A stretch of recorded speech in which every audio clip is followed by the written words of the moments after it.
welcome to Low Level Chat. My name's Adam Cook and you're here for episode 15 and I'm here with Steve and Lyle. Hello. Hello, Adam. Hi. Do we want to talk about what Steve just attempted to do there, or? I'm not sure. I just felt the vibe tonight. It's just you have quite a deep voice, so when you go high like that, it was...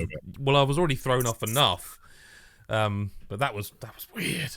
It's a special to celebrate Games Fest. We're going high pitch this week. In the spirit of it not being E3, there are three of us, and we've all taken ecstasy. So like, it's gonna be a wild pod. True. Yes. No, it is that time of year where like all the things are announced, but it's also the same time of year when Nintendo decided to release this. I wonder if they ever thought about it. If there was ever a thought that I mean, because Sony used to do it every year, didn't they? Like every time the E3 came around, there would be like a blockbuster from Sony, and you're like, "What are you doing? What are you doing?" It was infamous usually for me. But don't forget about us. Yeah, but like the fact that Nintendo just put out an entire console the same week that all the game news is happening is that really well thought out or really badly thought out at that point?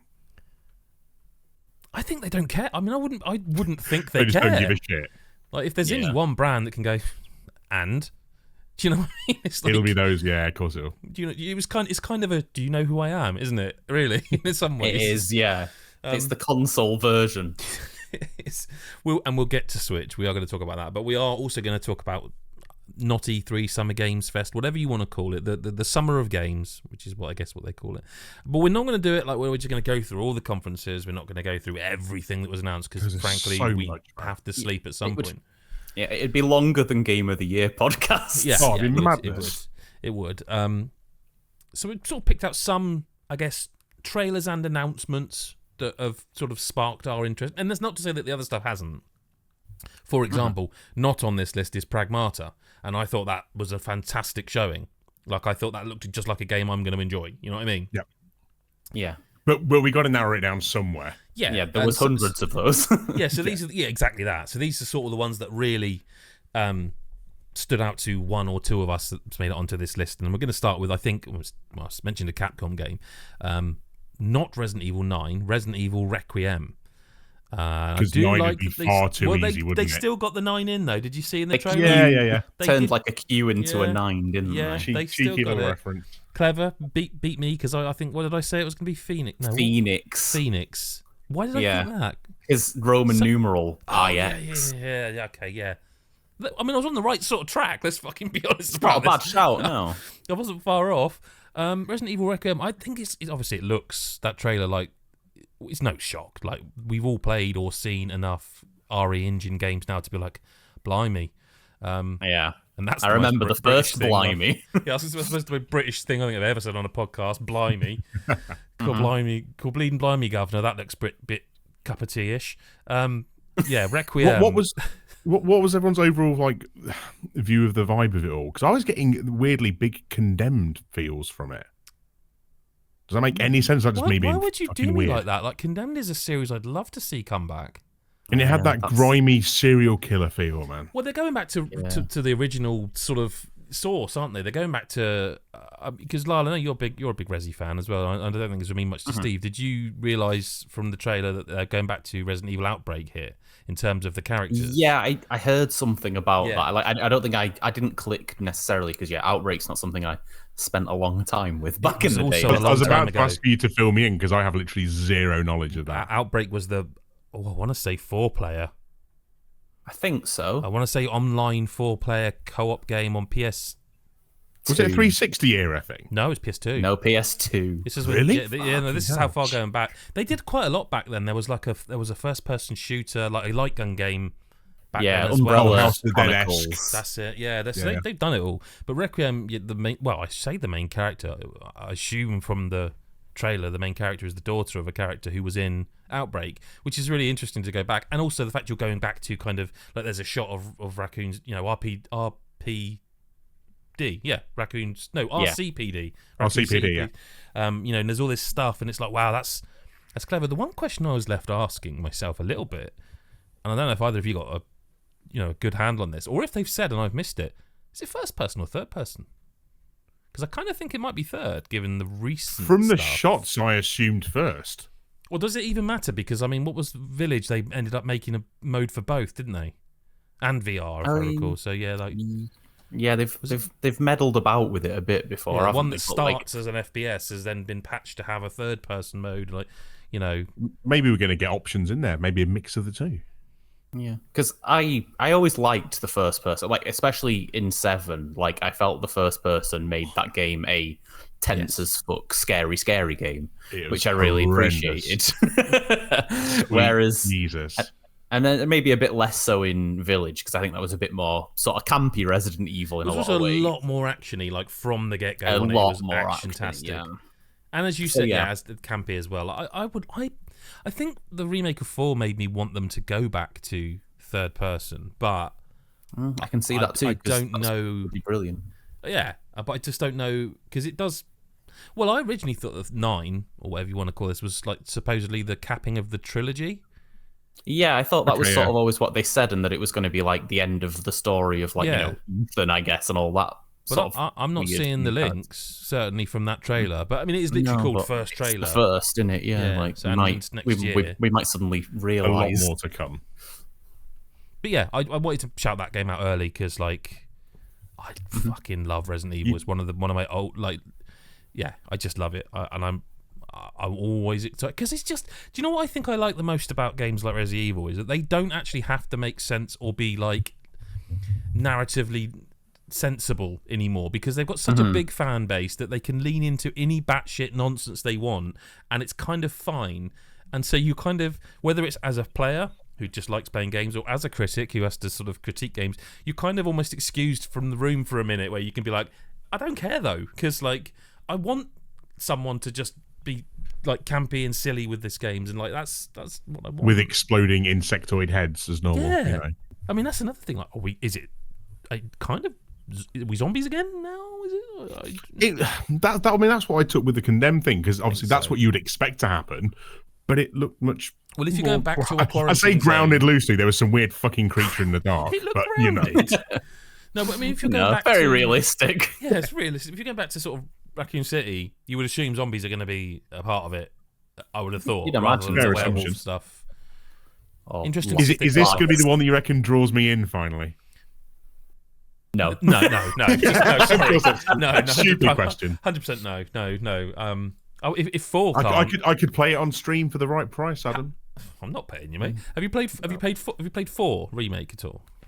Yes, but not huge amounts. I also played 2 remake a bit as well. And 2 I think is.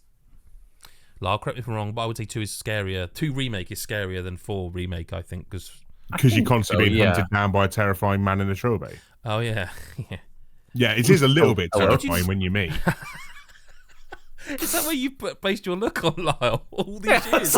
Well, I thought one day I might want to like burst through walls and scare people. So yeah, figure out Before we move on, and I know we've got a lot of games to get through, but so Steve, you played 4 remake, but not much. Maybe between a third and a halfway through, I think. What? Why did you? Yeah, why did you stop? Because you know how I am with horror games. It is still this too much. Is totally not my genre. I'm not trying to poke fun at the guy who can't play horror games because there's plenty of them I can't play. I will openly admit that's the guy I am. But you do. That is why you haven't. Yeah. Okay. It just gets far too stressful, and I think that game goes the other way. I think that game starts out really tense and scary, and actually then goes full campy. There's some bits towards the end that are the opposite, though. If I say the word regenerate, see. Oh, see, yeah. I know that word. I have no idea what it means. You don't want to know what it means. No, really? I'm thinking now specifically regenerator body bags. He would actually crap his pants. Poo himself. There we go. I've gone back from the blimey. Crap his pants, man. Right, let's move on because this is a game I don't even need to pretend I'm excited about because anyone who knows me will know I am. I also know damn well that you two are going to fucking... Well, I just gonna say it. Super Meat Boy 3D. Which may as well have been called Super Meat Boy 3D World though, right? Yeah, yeah, definitely. I'm loving the look of this so much. It really looks like it captures everything that's great about 2D Meat Boy, but in a 3D space. And I didn't really think that was possible. I would never have thought that they'd be able to do that. It looks like it's going to have some precision action. It looks like there's going to be a lot of deaths, and there's going to be a lot of hours lost to that game for sure, man. I mean, I think it sits somewhere in its look between Mario 3D World and Sackboy. From the I angles did- you've got I on did there, see it's a sitting comment. somewhere between those two. I did see a comment that made me chuckle straight away on like the trailer. It'll be impossible to find now because it's seen too many times. But it was just like, oh look, his lovely, cute little bum, and that was like, yeah, that is kind of exactly it. I'm just looking at because I mean the That's what trailer I'm is into it for. fast. The trailer's like there's a lot to take in. Like you, Yes. Steve, straight away said to me, and we were talking on the phone, and he's like, oh, they because I wasn't sure initially, is it actually like a remake in terms of the levels? Because I there's a lot of I the way don't you're expect jumping it around. to be. No, I don't think it is looking at the There, screen. there's probably going to be some nods in there. I mean, Oh, But- spinning blades, man. Yeah.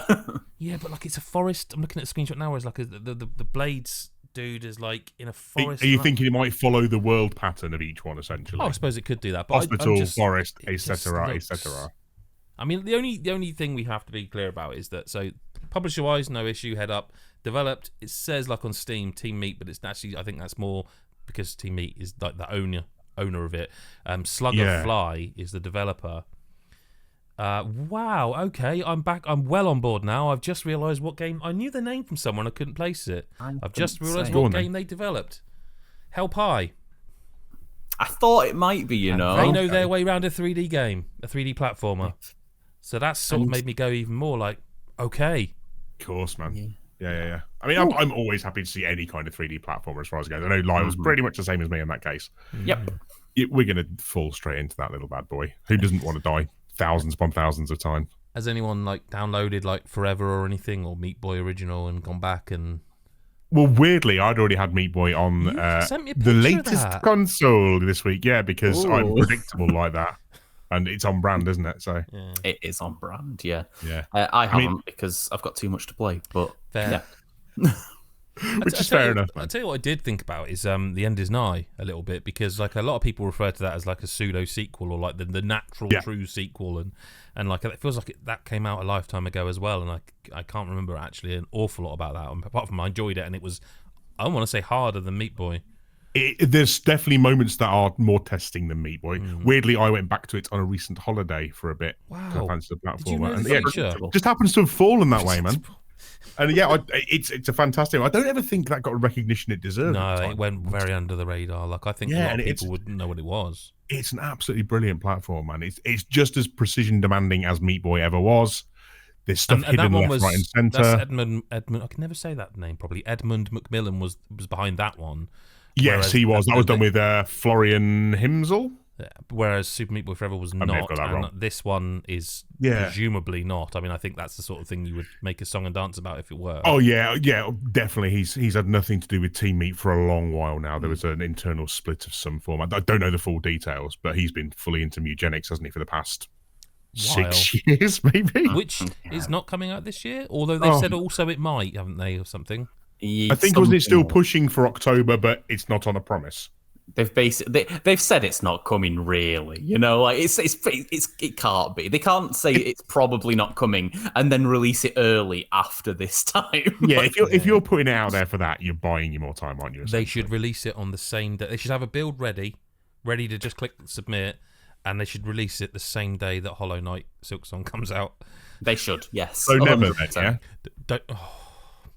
Well, there's not a huge amount we can say about this. I do want to shout out like I just love how it looks. I do. I mean, I'm an easy guy to please. I love a colourful platform game. Like It it's, does look amazing. you know, and it looks like they've nailed Simple the men with design. simple pleasures. Yeah, well, we'll find out. I guess I don't think that's this year. It's next year. I'm guessing. I think it's in early 2026, what I remember. Yeah, I think so. But I'll be and there day one, all ready to Oh, go. mate, we'll be fighting. We all will like, be. you Oh, know. God, I yeah. wonder if they do a creator in it. You know, a level. I wonder. Yeah, because Beat that stuff was Nintendo in to there the punch. previously. So Steam Another- exclusive another modding, game- maybe. Maybe another game that hasn't got a release date and they're being very coy on anything such is well, I wrote a news story and I'm going to say it again here now. Atlas have decided to remake one of the best RPGs ever made, Persona 4 Revival. Yeah. Again, this is one of the ones I need you guys to convince me on, because I've never played a Persona for more than maybe an hour total. Well, the best one to start with, most people would say, from that like story vibes perspective, characters perspective, is Persona 4. Well, Okay. Golden it would have been before this, I think. But I've also, having reviewed in recent years both Persona 5 and Persona 3 Reload, I have sort of changed my view on those 3 games as like, well, now that we've got modern versions of those 2, it's a bit hard to go back to 4 because that's like, you know, it has been updated a little bit from when it was a PS2 game, but it was a PS2 game and they've not done that much to it. So, you know, like it was a bit of a hard sell, but it was when it was released, I do think it was one of the best RPGs ever made by quite a stretch. It was given a real big lease of life when it hit Vita as well, wasn't it? And yes, because that's the version I think of when you mention it. I always think of like a Vita version rather than a PSP. I mean, it was just about the perfect fit for that. It was magical. It was exactly what, like, but for that console, especially with it being like, you know, it wasn't this like, it wasn't a Nintendo console, it was this Sony marketed a little bit more towards like, you know, serious gamer, like that sort of thing. Like, so it worked really well for that. But yeah, it is of that trilogy of Persona games, because it hasn't been remade, it's the most dated and has some elements that are like, you know, more repetitive because of it. So the idea of them remaking this to be in line with that like modern level of like Persona perfection is like, are we thinking about big quality of life changes and stuff there? Yeah, they did a lot to 3 Reload when they brought that back. Like a lot had changed about 3 Reload. Like they spruced that up more than a little bit for sure. So like, yeah, it's something where I feel like they'll do probably basically that same level, right? Where they'll modernize it enough. They'll make it all a lot flow. Like how much Reload was like half the length, I think, as like the original Persona 3, just because they'd like made sure to streamline it enough that you weren't having to do all the nonsense, you know, like and that's like huge, changing a game from like 100 to 50 hours, and that being like, that's stripping out a hell of a lot, man. Yeah, but it wasn't. It never felt like anything. Right. That's what I think. Like Lyle said, is like it's not. They didn't actually remove content. Well, I mean, I know the DLC was. That's neither here. Is it essentially just stripping out the grind then? It's sort of a bit of that. You said it. Yeah, just pacing, like how fast, how snappy it was to get through each battle, because like everything moved so much faster. How much like you'd have like instant fast travel to get around super easily, so you weren't like walking down the same like streets like literally hundreds upon hundreds of times and stuff like that. Like it was just these little things that were like, in a modern game you wouldn't be expected to do this, so in this you won't, and it really like it tightened it up to something fierce. So Persona 4 set the bar for where 4 needs to be then, essentially. Exactly. And I don't really see how they would like, I don't really see them missing with that. I think they know how Persona 4 is like, they know that that's the game that is beloved, that they're like, that is like the tippity top high bar, people would call it greatest game of all time level things, and like, you know, this is it getting I don't know what you thought, because I will say it is very much a teaser trailer. Like there's like there's like nothing in it. No, just a scene of protagonist running towards the camera, and that's kind of it. Enough for you to know what it is, and there's a few obviously people who played it know. It's hype building, isn't it? It's getting everyone ready for it. No, it is, but I also thought it was very teasery. Like it was very much a let's get a teaser of under 60 seconds out to announce this. It wouldn't personally be betting on this year, but I could. I don't know. No, I don't know if I would either. I can't remember how long it took between them announcing 3 Reload and that releasing, though. I don't remember it being this drawn out process, you know. So it wouldn't surprise me. Could be nearer than you think. The thing is as well, like you mentioned about the quality of life stuff, is the thing I always got from Persona 3 Reload was that it very much felt as though a game had been built with them well aware that probably 90%, if not more, of the people playing it had played the original, so they didn't need to have all that faff. Yeah, you knew that. And I do think Persona. I would be one of in the camp where I was like, I don't think. Well, kind of what you said, really. I would never have gone, oh, we need a remake of Persona 4. But I think the remake of 3 and 5 being 5, like you said, it kind of does shine that light on. There is one odd one out now that could probably use a bit of attention.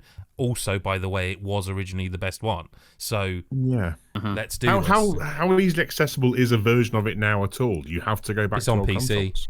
Yeah, no, they on released PC it as well. They released Persona 4 Gold and on PC. And it's on all the modern consoles because they did a full is. release of all of them, so you can get it on Switch and stuff like that. Like it is. So it's not there. like we're digging it out of the grave because it was inaccessible to everyone at all. It wouldn't be as easy to find a copy of P4G on Vita because I believe that was quite a limited run at the time. Yeah. So, okay. But if you just want to play it on your Steam Deck, it would be perfect. Although now the timing might be poor because you're like, well, maybe just hang on for the. Might as well just wait, hadn't you? Wait a little bit longer. Like if you do want a taste of it, or what I think this will end up being, I would probably suggest Persona 3 Reload because I would. Yeah. Or would I? I mean, I don't know. Well, it is pretty quiet for games at the minute, so maybe I could pick up 100 hours there. It's fine. We need something to do, don't we? Maybe play them both. Like, you know, yeah, I can fit it in. It's fine. If you can get hold of a PS3 and get Ultimax as well. Oh no, they released that on 4 as well, didn't they? Eventually, they re-released that. And the dancing games as well. Persona 4, you know. Yeah. Oh, they were really good. I've got a version of playing some of that. Yeah. Let's move on to a game that, again, no idea when it's coming, but Clockwork Revolution looks bloody cool. It looks cool as hell, man. I hadn't really paid any attention to this, and then having dropped onto that trailer, man, I am bloody sold. It looks excellent, man. I mean, I've gone off shooters for a few years, unless it's a bit of COD multiplayer for a bit of relaxation of an evening, and even that's a rarity nowadays. I haven't played a narrative-driven shooter of any format in a long time. This is going to lure me right back in, man. This looks cool as hell. Yes, but I was going to say, where's the butt in this? It was just a personal thing. It was a really long trailer, probably one of the longest ones, maybe of the whole Summer Games Fest so far. Actually, it was like 5 minutes long. Like a 6-7 minute. Oh, was it really? Wow! If it didn't even feel that long, introduced loads of characters, introduced the level of humor we're going for, like where it just comes up the knob for the posh guy who's being a knob. You know, loved all that. The little sort of the puppet. No, it's not a puppet. Is it? What do they call him? The little dude. It's pissed off doll or something. Pissed off doll. That's it. Loads of world building already, which is kind of what I was expecting because of it being in Exile. Like that's the sort of game I expect. Loads of narrative, loads of world building, and then the way they're showing it, I was like, actually, this is maybe more of a Dishonored style first person immersive sim-esque. Immersive sim. And then what killed the the whole trailer for me was like, this just looks fantastic. It looks like really like visually appealing and it looks cool and it's got a bit of humor about it. And then at the end they hit you with like when we're ready, and it's like, okay, I'm never going to moan about that because I'd rather a game be in. But then why are we seeing all this of it? Like, because that makes it sound like it's a while away. Sure. Like, it didn't even say 2026. No. Let's be clear. Yeah. Like, there have been trailers all week that have been like, and you're like, ooh, Meat Boys one. Ooh, 2026. Maybe they're being all meta because of the time-bending stuff. Maybe it's cleverer than what we think. Probably not, but a boy can hope. Oh, If it is trying to be cleverer than you think, it's not being clever at all by doing that because that's stupid. Yeah. No, look, I'm trying to be an optimist here, man, for a change, not be the pessimist I normally am. It does look really cool. I like that developer anyway. I love that developer's getting like a big light shone on it. So that's like, maybe, negating my own point a little bit by saying why did it get such a long trailer if it's not even. But so it looks cool. It looks really cool. It would have been nice to at least have a year. Like of all stupid things that I was really into, it looked like the way the skill tree worked and the way it was moving around that little like figurines on the like clockwork face of that's some format. That's a very you thing to point out and be excited about. Actually, what a skill tree! Like, is me? I mean, then so's me being like, oh, I love the fact they used the knob in the trailer. Like that's very much a me thing. Yeah, on brand. Yeah, all on brand. No, it like, what did you make of it, Lyle? I mean, long trailer, to be fair. Yeah, it was a long trailer. I mean, I just thought it looked really cool. Like you say, like it's something I will definitely play it when it comes. When it comes, we won't harp on that again. But no, like I think it's nice to get some longer trailers mixed up. Like, because you occasionally get trailers that are like 10 seconds in these things. So like when you're able to see a bit more or something, it can it can. Isn't that slightly more galling because it looks so finished at this point as well? But we all know that they put together exactly what. Of course they. Yeah. I will say that another thing that always puts me off slightly, and this is again, it's almost like I've got some sort of post-traumatic stress thing. Is when you see that kind of the mask thing they have with the big mustache and the metal look about them, it always throws me back to We Happy Few. always. Yeah. And remember, like that they showed that opening of that, and you're like, oh my god, it's the new BioShock, and it ended up being like a survival game where you had to manage meters and stuff. And it's always so. Whenever I see that very specific kind of, you know, white face masks thing with a mustache or metallic-y mask, it always makes me go, oh no, because it just sort of I worry it's going to be shit because of that. And you got steampunk trauma, something like that. Yeah, I know it's I mean it's been done since and it's fine, but yeah, it looks cool. Moving on.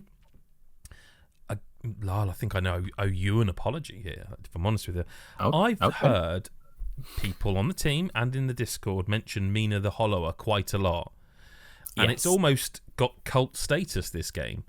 Because I don't shut up about it. Well, I didn't know what it was until I watched this trailer, and I'm like, well, this looks pretty cool. Sorry, so the big news is obviously that it's coming out on October 31st, right? Yes. And the trailer that I watched, I was like... Can't wait, man. And it's one of those where I knew what it was because people have mentioned it enough. It just somehow there was a disconnect between what it was and who made it. And seeing that trailer again made me go, oh my god, that's why everyone's so fucking excited about it. Yes, it is. It is old school Zelda by way of, you know, created by Shovel Knight people who made about like maybe one of the best retro but not retro games that has ever existed, really. Arguably the best. It's fucking brilliant. I think it probably I can't think of a better one. I could not argue that fact. It's killer. And I was gonna say a name then, but I'm not gonna ruin your day. Okay. Go on, do it. Let's ask how you feel about saying that when you've just recently read Pipistrello and the Cursed Yo-Yo. Oh, I just love the idea that both these games are in the same year, and I'm eating good, you know? I'm gonna have a big full Zelda-like belly. No, fair. Zelda-like belly. Yeah, it's gonna be great. I just think, everything they show of this game, every single time, it just looks like spectacular, like completely like. Just like, it's one of those games where even without looking, and usually this isn't possible, you can just tell like that the feel of it is going to be right, you know? Normally you actually have to get your hands on a controller for something like that, but with Mina the Hollower, it hasn't felt like that. It's felt like, no, I'm pretty certain I can tell that that's going to be like, oof, like just bang on the money. Like it is one of those games where I'm like, I obviously, I do think of Pipistrello immediately as well and be like, because I think I wrote a like top 10 most anticipated games list, or at least posted it on social media, and I had both of these games on it as like they're kind of similar, but I really think both of them are brilliant. One of them was brilliant, but one's Game Boy Advance era, and one's more sort of NES-ish, isn't it? So yeah, it sits in between somewhere, doesn't it? It's and we don't really get that many games that are, you know, top-down Zelda style games. So the idea of there being two in 1 year, like, maybe a little bit sort of, you know, familiar, but I can live with two. How many Metroidvanias and roguelikes do I play a year? Like, very true. The soundtrack for that, it sounds fucking excellent as well, man. That's one of the standouts for me from Shovel Knight, regardless. So yes, it's 100%. It's got a lot to live up to, man. It does have a lot to live up to, but like they've taken the time on it, like, you know, like we've been waiting a long time for like that. But can I just check then? So this is actually Yacht Club developed, like the original shop, because I know Yacht Club have published games as well, and they have published, but this is actually made by I think it's by Yacht Club. It is, and I think it's their second like game made. So it's like Shovel Knight and then this, and obviously they did a lot extra for Shovel Knight afterwards, like ridiculous amounts, stupid amounts, daft amounts. And if they want to do that again here, I'm not going to moan. Well, let's wait. Let's make sure it is actually good first. But like, otherwise, it'd be weird if it was terrible and everyone hated it, and they spent 5 years making it. I cannot see that happening in this case, man. No, me neither. Well, another game that I think I know is not going to be bad because it's another re-release is Final Fantasy Tactics: The Ivalice Chronicles. Ivalice, I assume. I think it's Ivalice. I'm pretty sure. A bit of a surprise, I think. Yeah, it's one of those games that like people love it. It's a very beloved game, but it's not one of those where it's like everyone, like, it's not mentioned like Final Fantasy VII's mentioned. No. Do you know what I mean? No. Like, it doesn't have that same level of like immediate hype. But this is like this is almost like the original Tactics game. I mean, I know there were others, but this is kind of like, this is the one that, you know, kind of really stole, especially in the West, like, you know, stepped into the limelight for it all. Yeah, exactly. And it's like, when you think of a lot of, you know, sort of big tactics games of recent years, things like triangle strategy. Like they're not even that different to Final Fantasy Tactics. They're basically just like a bit of an evolution on this the this fundamentals original are still the idea. fundamentals, man. It's And I think what excites me specifically most about this is I didn't play this originally on the PS1, but I got it on like it was on PSP. They did like a re-release remake port. Was that the War of the Lions? War of the Lions, yes. See, I do know something about it, but You Well do, done, Steve. not a lot. But yeah, they did that on the PSP, and I played that as like a teen. And every time I played it, and I was always enjoying it, but I got to like the 5th or 6th story mission, and it was like really balls hard for like sort of no reason, and it kicked my ass every time. And every time I'd like replay it a few times and try and sort of level up a little bit on my replays, and then eventually just be like, oh fuck it, I've got other games to play, and did that so many times and never got any further than that. So the idea of them bringing this out, where they've said like there is a mode that is like the modern mode where we're going to have like streamlined a few things and stuff. It's basically, to me, they're saying you're going to be at that level this time, Lyle. You're going to do it. Speaking directly to you. Yeah, they knew my personal struggles and were like, no, you're going to fucking love this game. Like, so am I right in thinking then, from what we've seen, that you're going to have those two versions? So if you want that classic beat shit out yes, of you they've constantly, said that in that's the available, trailer, or the more modern take is a little bit more forgiving, maybe. Yeah, and I mean, I don't think they've said forgiving. I just kind of assume that when they say modern take, they don't mean that it's going to suddenly be harder, you know? Yeah.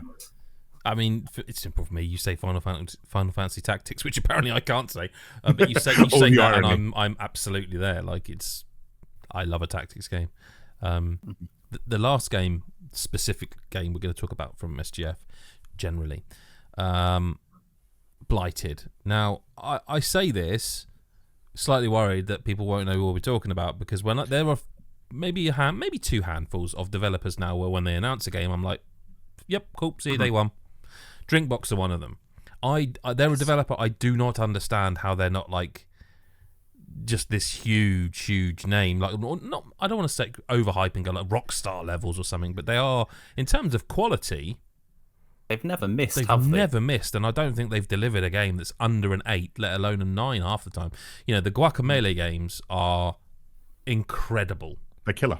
Nobody Saves the World is incredible. So good. See, this is the one that I'm not sold on, because I didn't enjoy it half as much as you guys. Or even, did you ever play Severed? That was, I want to say it was a mobile game, or it might have been on Switch because it required touch controls. Even that was fantastic and clever. And was that kind of Fruit Ninja-esque chopping bits off things? I wouldn't go Fruit Ninja, but it had that's swipes you know what I mean, to do stuff. Yeah, but like they do not miss for me. So like I almost didn't want to watch this trailer. I'm like, no, I don't need to. But it's on the list. So I think, is it Lyle? Did you put it on or?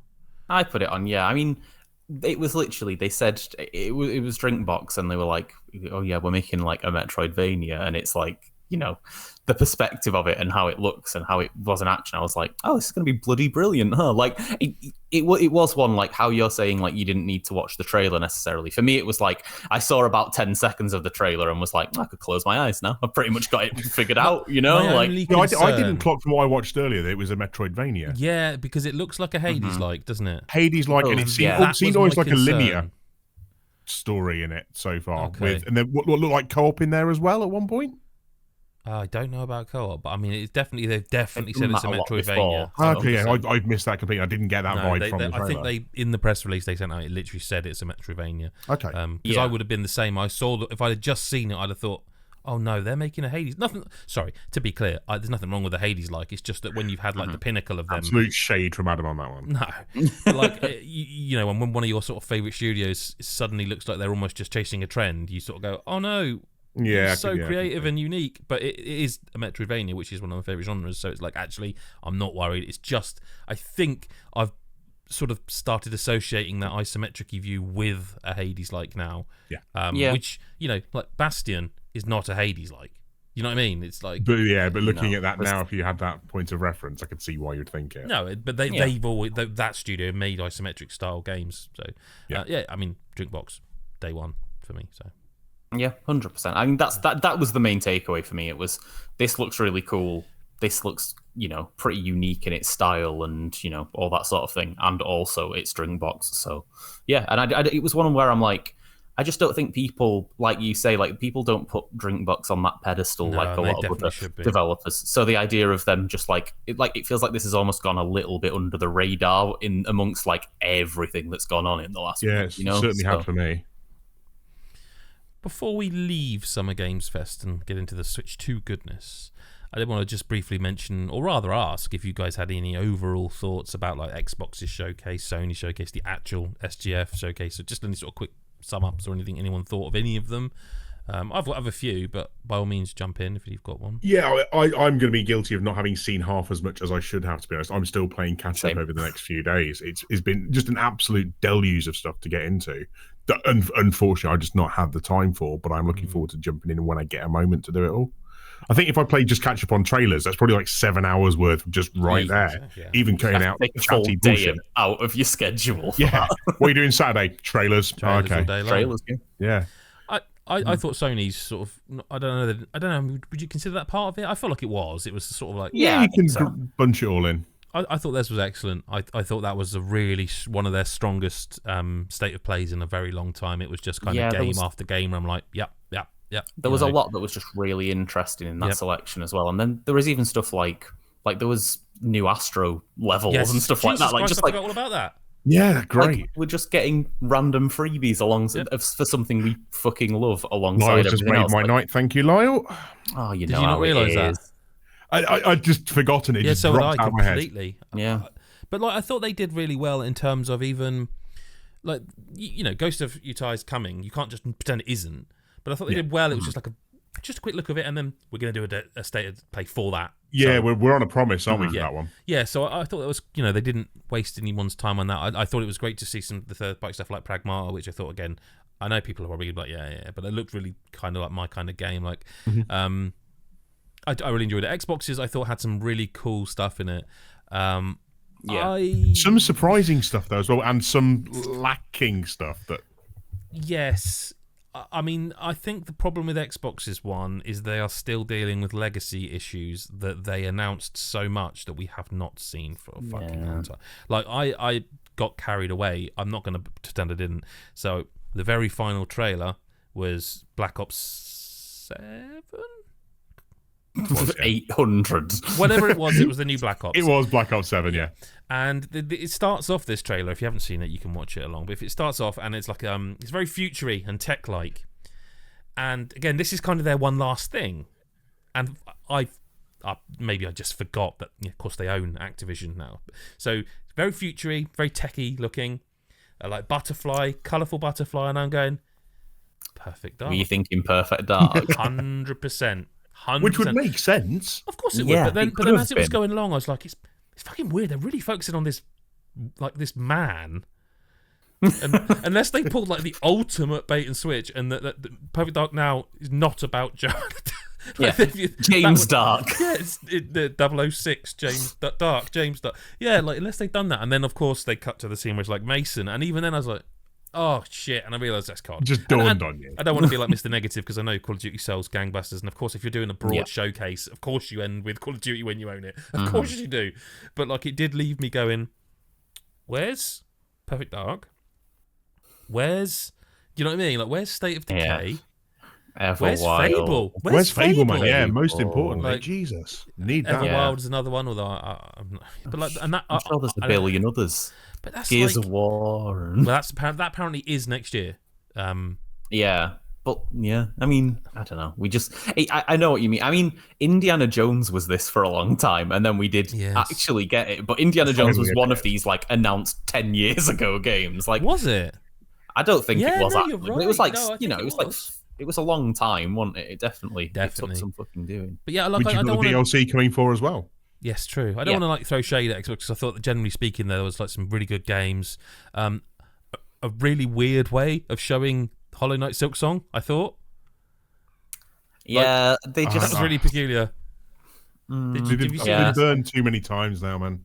But like, I just don't ever believe anything to do with that game anymore. Until I've literally got that download sat in front of me, I just don't believe it anymore.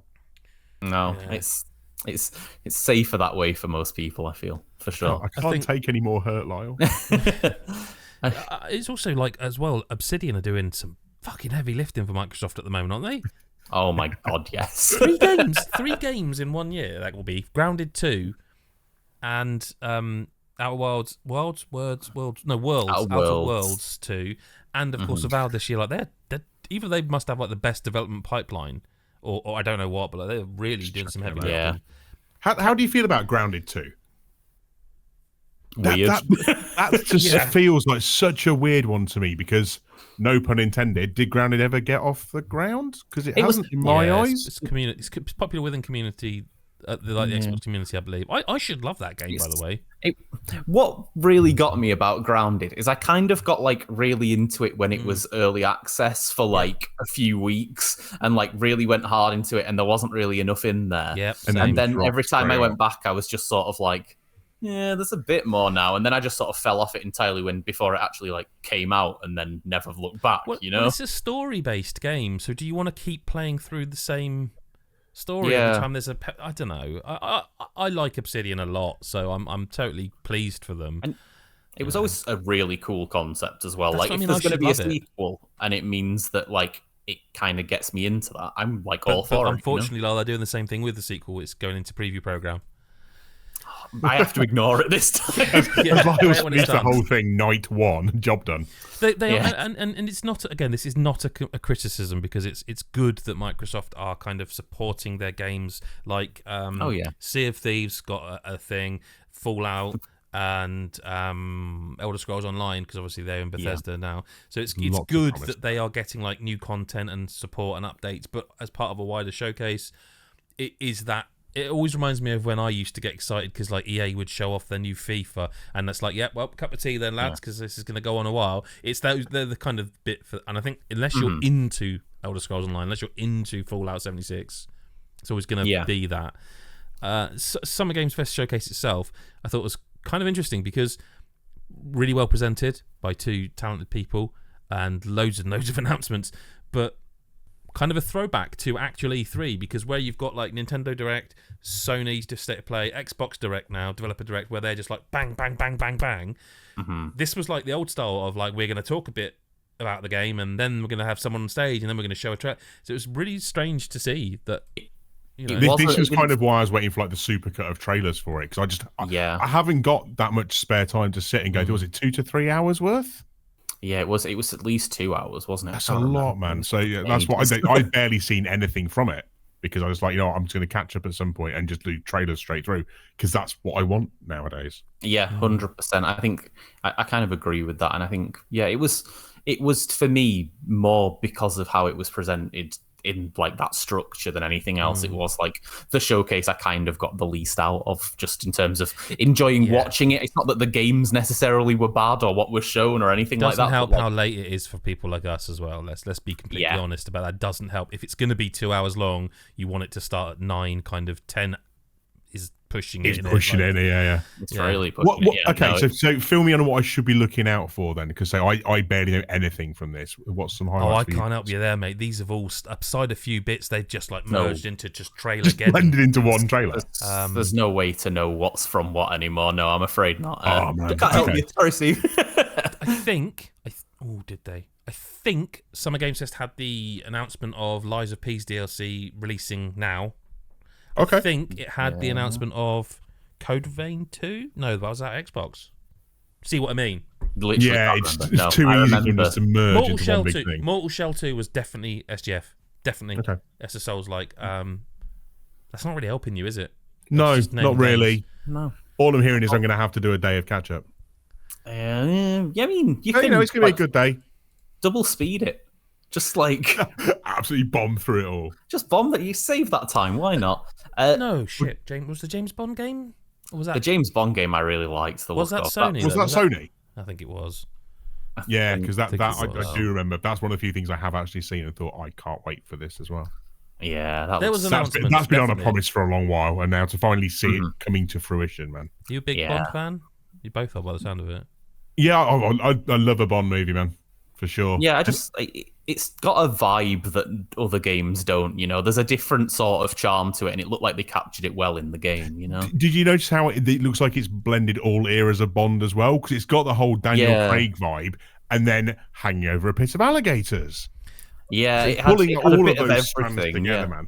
I'm looking bit forward to there cheesy, being a a bit- good James Bond thing, because that would be that'd be a first, wouldn't it? Well, yeah, I mean, GoldenEye's shite, so no one's bothered about Yeah, that. I hate that. Oh, that no, game. I mean in all of. I don't like. Oh, but Bond generally. I Fucking hell, Adam. Send What is Pierce wrong with Brosnan over to give him a slap. I hear you. Timothy Dalton's fuming right now. That's the one He I is. liked. That one I did like. He did two, didn't he? He did a couple, Dalton? yeah. I remember that one. My mum and dad had it on like VHS tape cassette thing, and I was like, that one I watched because we had it, and it was like, yeah, this is all right. And then like Weird. I remember Guns N' Roses, "Live and Let Die." Was that used in one? Well, "Live and Let Die." Live and Let That was Die, yeah, legit. being the main choice for It's them, fucking yeah. weird if they had that song, but in like a Bond film called "Welcome to the That Jungle." one was in Goldfinger. Yeah, Goldfinger featuring Live and Let Die. But yeah, so I'm looking forward to Bond, Adam, even with your hatred of the No, series. the game does look cool, and I mean, Hitman.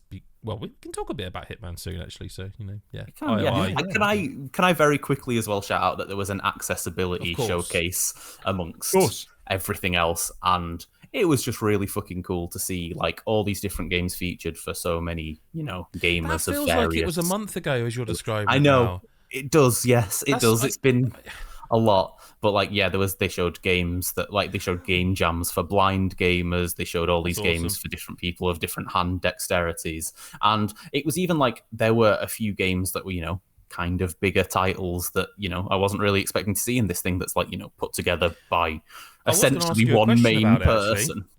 I was going to ask you a question about it, so I can do that now. And I know we said we're finishing up this bit, but like how Xbox and Sony have got their accessibility controllers and stuff now, like the circuit thing. Do they play any part of like this accessibility showcase in terms of like because the way you're describing the game? And obviously, I read your piece on bootlevelchill.com where it describes that all the games are like for different sort of types, like you say, accessibility. Yeah, for different accessibility requirements. Yeah, they didn't really necessarily go in depth on the controllers in this because I think in terms of those things they're pieces of kit that are out there already, and that there's a lot of people that have already gone in depth describing and knowing what that applicable works to for. most games, I assume. A lot of the time. Yeah. So it is, but some of the games went into a lot of the ones on PC would launch in a different way or be compatible in a different way with screen readers, because a lot of the time when a game goes full screen readers don't really work the same way. Oh wow! Okay. So there was a lot of things about that, and then the sort of one of the bigger games shown was Cairn, which I think a lot of people are excited about anyway. The weird mountain climbing survival-y game, which looks so cool, and seeing a game that I think of as being quite a big hyped game on that got SGF, didn't it? That was on SGF. I think so. Yeah, it's definitely been shown more than once. It was either on Xbox, PlayStation, or SGF. So that was one. Yeah, like you say, a big game. Yeah, like a big, and then that had a showcase here showing off, how it has different options of the certain mini games you can turn off and different features you can use to make it so it's not requiring dexterity or different things like that. It was that whole showcase was really cool, and the people who put that together are now planning on doing 2 a year instead of just one in summer. So there's going to be a lot more of them, and I'll cover them here every time they happen because I really want to. More people being able to play things that help them in any way or just entertain them is a good thing. Yeah, it's never a bad thing, is it? Jeez. Indeed. That I could have linked then, and never a bad thing is I feel that's Summer Games Fest, a lot of fun, a lot of work, a lot of video games.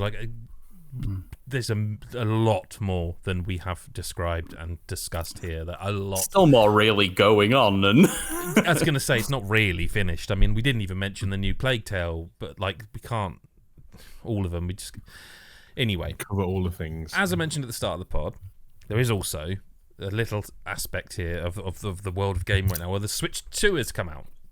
Yeah, and the three of us have little Switch thing. 2s. So we do. Yep, Steve's drinking from a Switch 2 mug as we talk. If you're not watching Get it the in video there. version. The colours started to come off. It's a bit depressing, actually. Oh, I told him it wasn't dishwasher safe, Steve. I told him it wasn't. None of those fucking mugs are, though, are they? Ones with designs on. Anyway, that's not really what we're here to talk about. We're not doing the mug special today? No, I'm afraid I not. thought it was the mug special. Oh, I prepped for this. We always do question of the week on the pod, but we've got 2 this week. But one of them I'm going to read because it incorporates into what we're going to talk about. This is kind of going to be like our group almost therapy session Switch 2 review. And Kieran says, what are your favourite and least favourite things about the Switch 2 hardware? And this is one we can just answer straight away. Have you thrown away the box the console came in, or are you keeping it tucked away in a cupboard somewhere? I'm terrible for keeping boxes. So I am also hoarding that shit. Okay. Oh, I don't at all. Mine's like light open on the floor in a corner in the recycling. Sorry, it's literally it couldn't be more discarded. Like it was. Yeah, it's. If I didn't have this room, I would have binned it because I'm not going to get rid of the console. So but I'm getting better at it. But yeah, so what are your favourite and least favourite things about the Switch hardware? Like Switch 2 hardware. This is not question of the week, but it's relevant, so I thought we got to ask it. It's relevant. Okay. Just Lyle.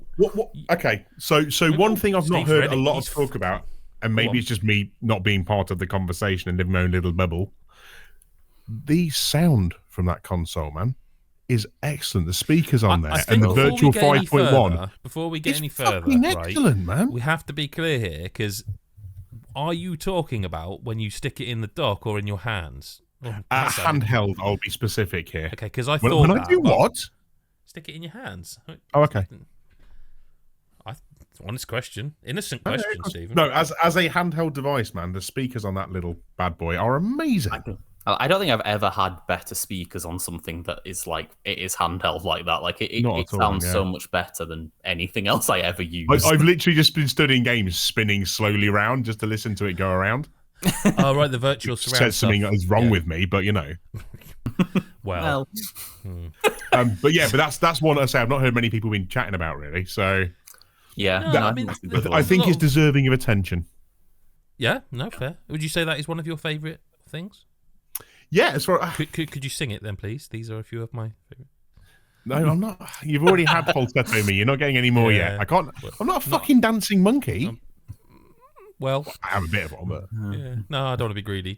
Okay, we're we're on the topic of favourite thing. Lyle, do you have a favourite thing so far? My favourite thing is simple as hell, and a lot of people's favourite thing. But that screen is bloody lovely. It's so big and bright and gorgeous, and it makes me not really ever think about docking it. Like I have docked it, but it's been like sporadic as opposed to this thing that I'm like, planning on doing regularly, because I just think as a handheld device, it's so lovely. And I think the screen being so much like bigger and more impressive, it makes it feel so premium, doesn't it, man? It does 100%. I was not prepared for how much, because I recently, because I've been doing packing, because that's the miserable life I lead at the moment.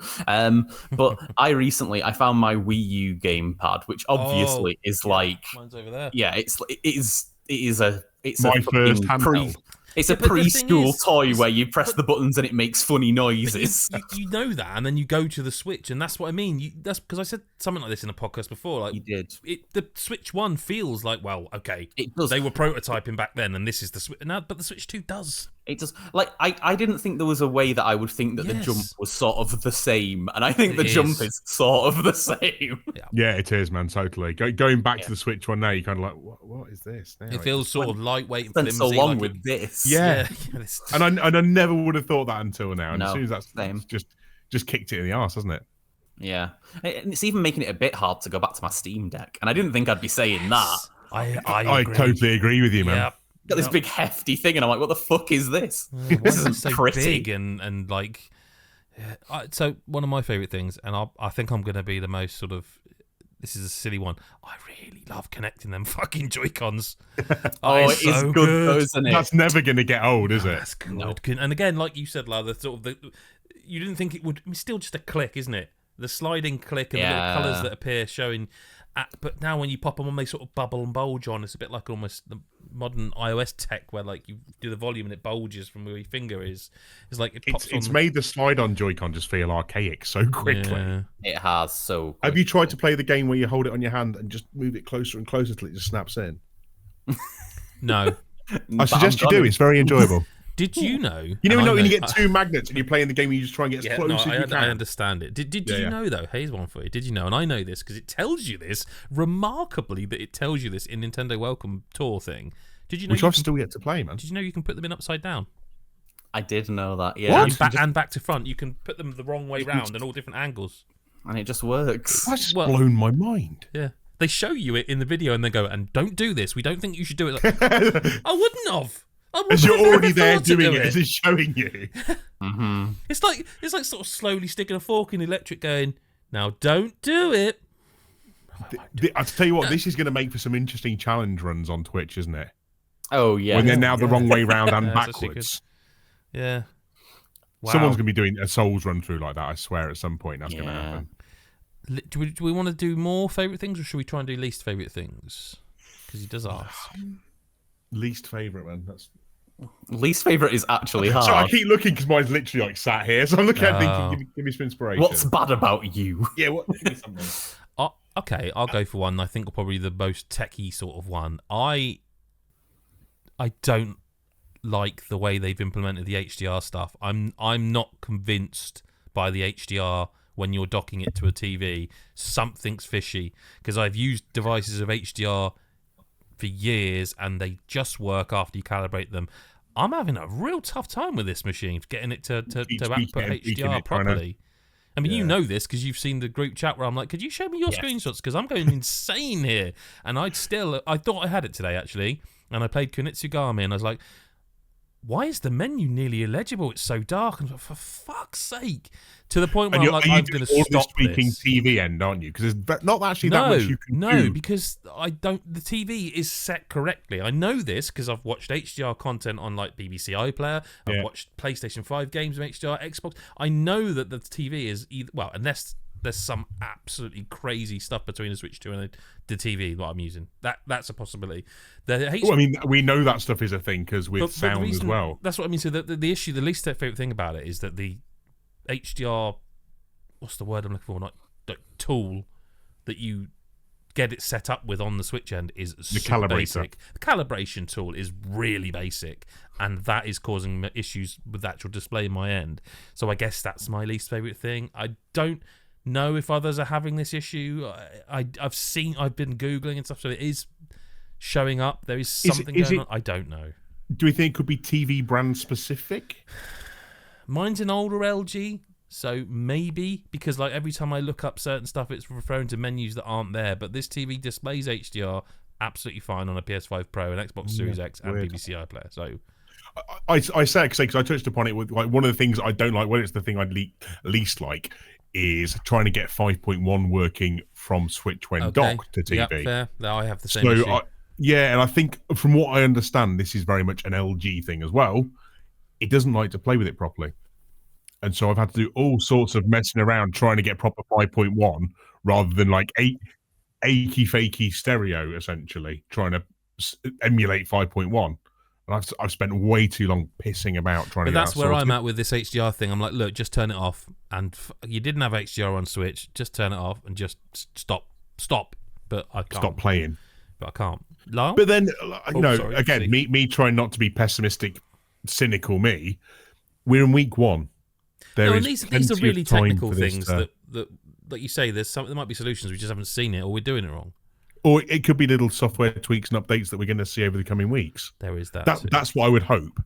Whether we're going to be still sat here talking about this in 12 months' time, don't know. Maybe. I hope not. Otherwise, it's been a bad year of games. It's fuck all coming out, Adam. We've seen it. There's nothing. Come on. That's what we've said. Lyle, your turn. Least favourite thing? Mine is... the bad things are all a bit boring. No, okay, and mine is too, because all the good things are so exciting and tactile and fun.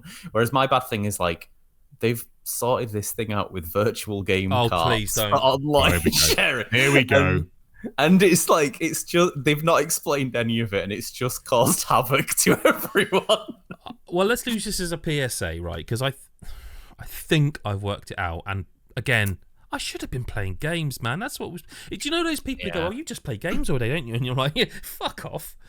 I spent 7 hours pissing around with HDR. I've been trying to make it so that it looks a little tiny bit better for me personally, and no one else will ever see. No, so I think whenever you see the phrase "virtual game card," throw the switch. Yeah, just burn it. I think if you replace that phrase mentally with digital purchase.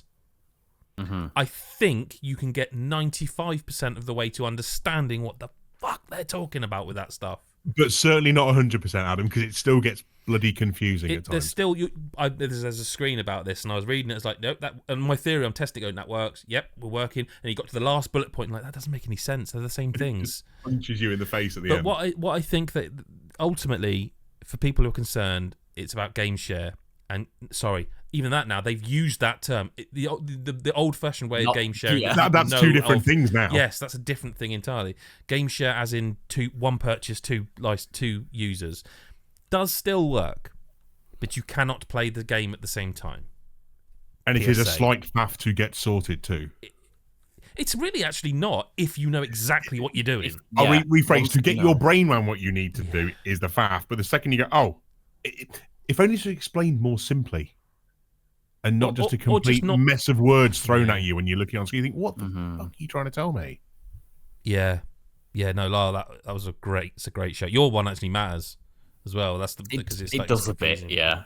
But it is. I know what you're saying. It's focusing on things that aren't what you. It's that kind of thing where people would moan about how the PS5 looks when it's like, yeah, but it's under mid telly, and I'm looking at the screen playing video games and being like, yay, games.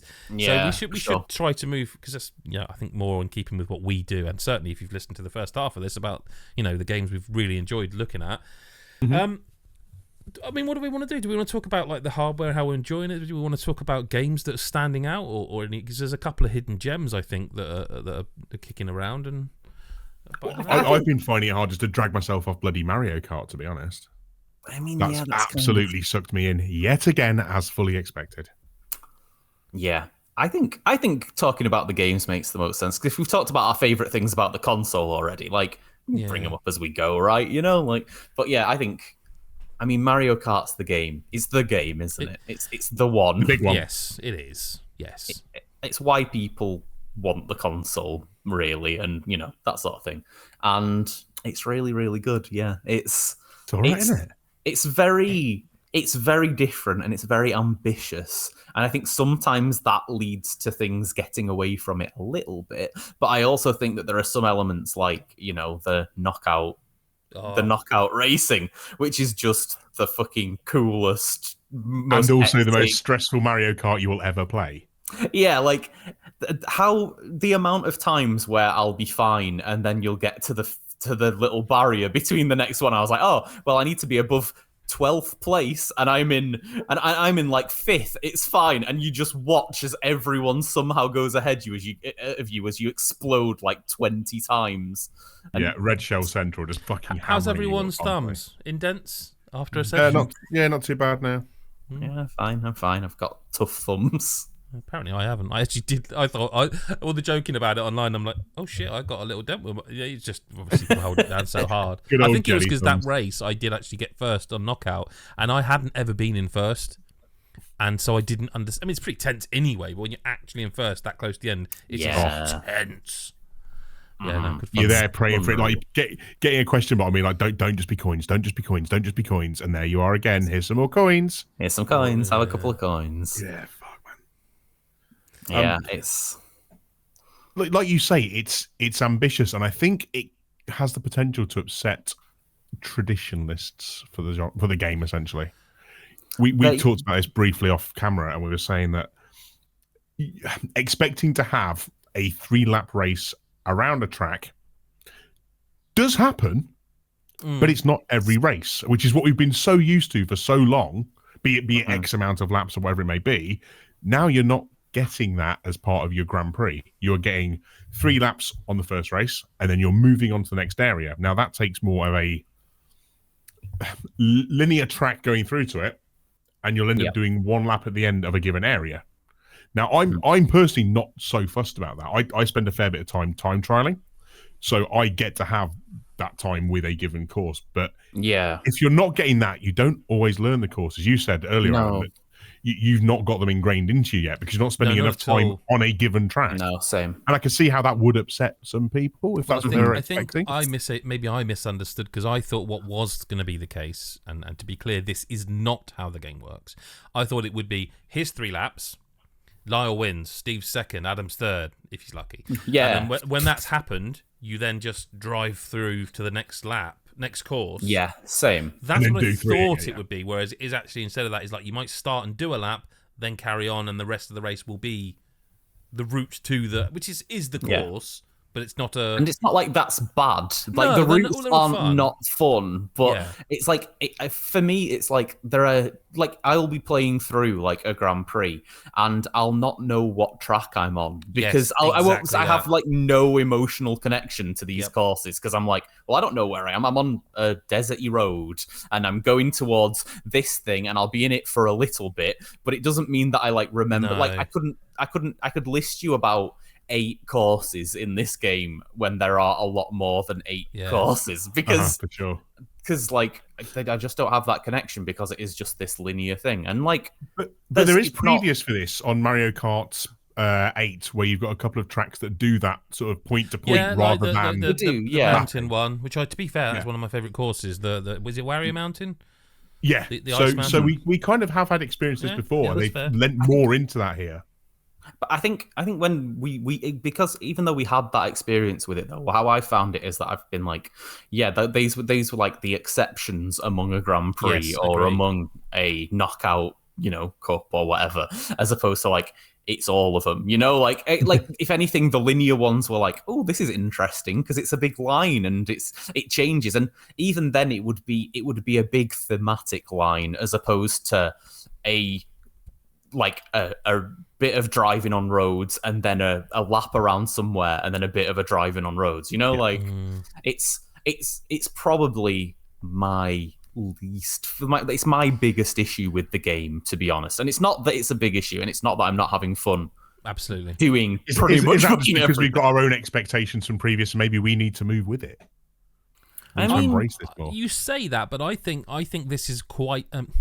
A lot of Mario Kart World feels very un-Nintendo to me, and I'll explain why I say that. Is so, for example, the open world thing, the free roam exploration thing. Yep. Like for one, I was quite surprised it wasn't like a mode.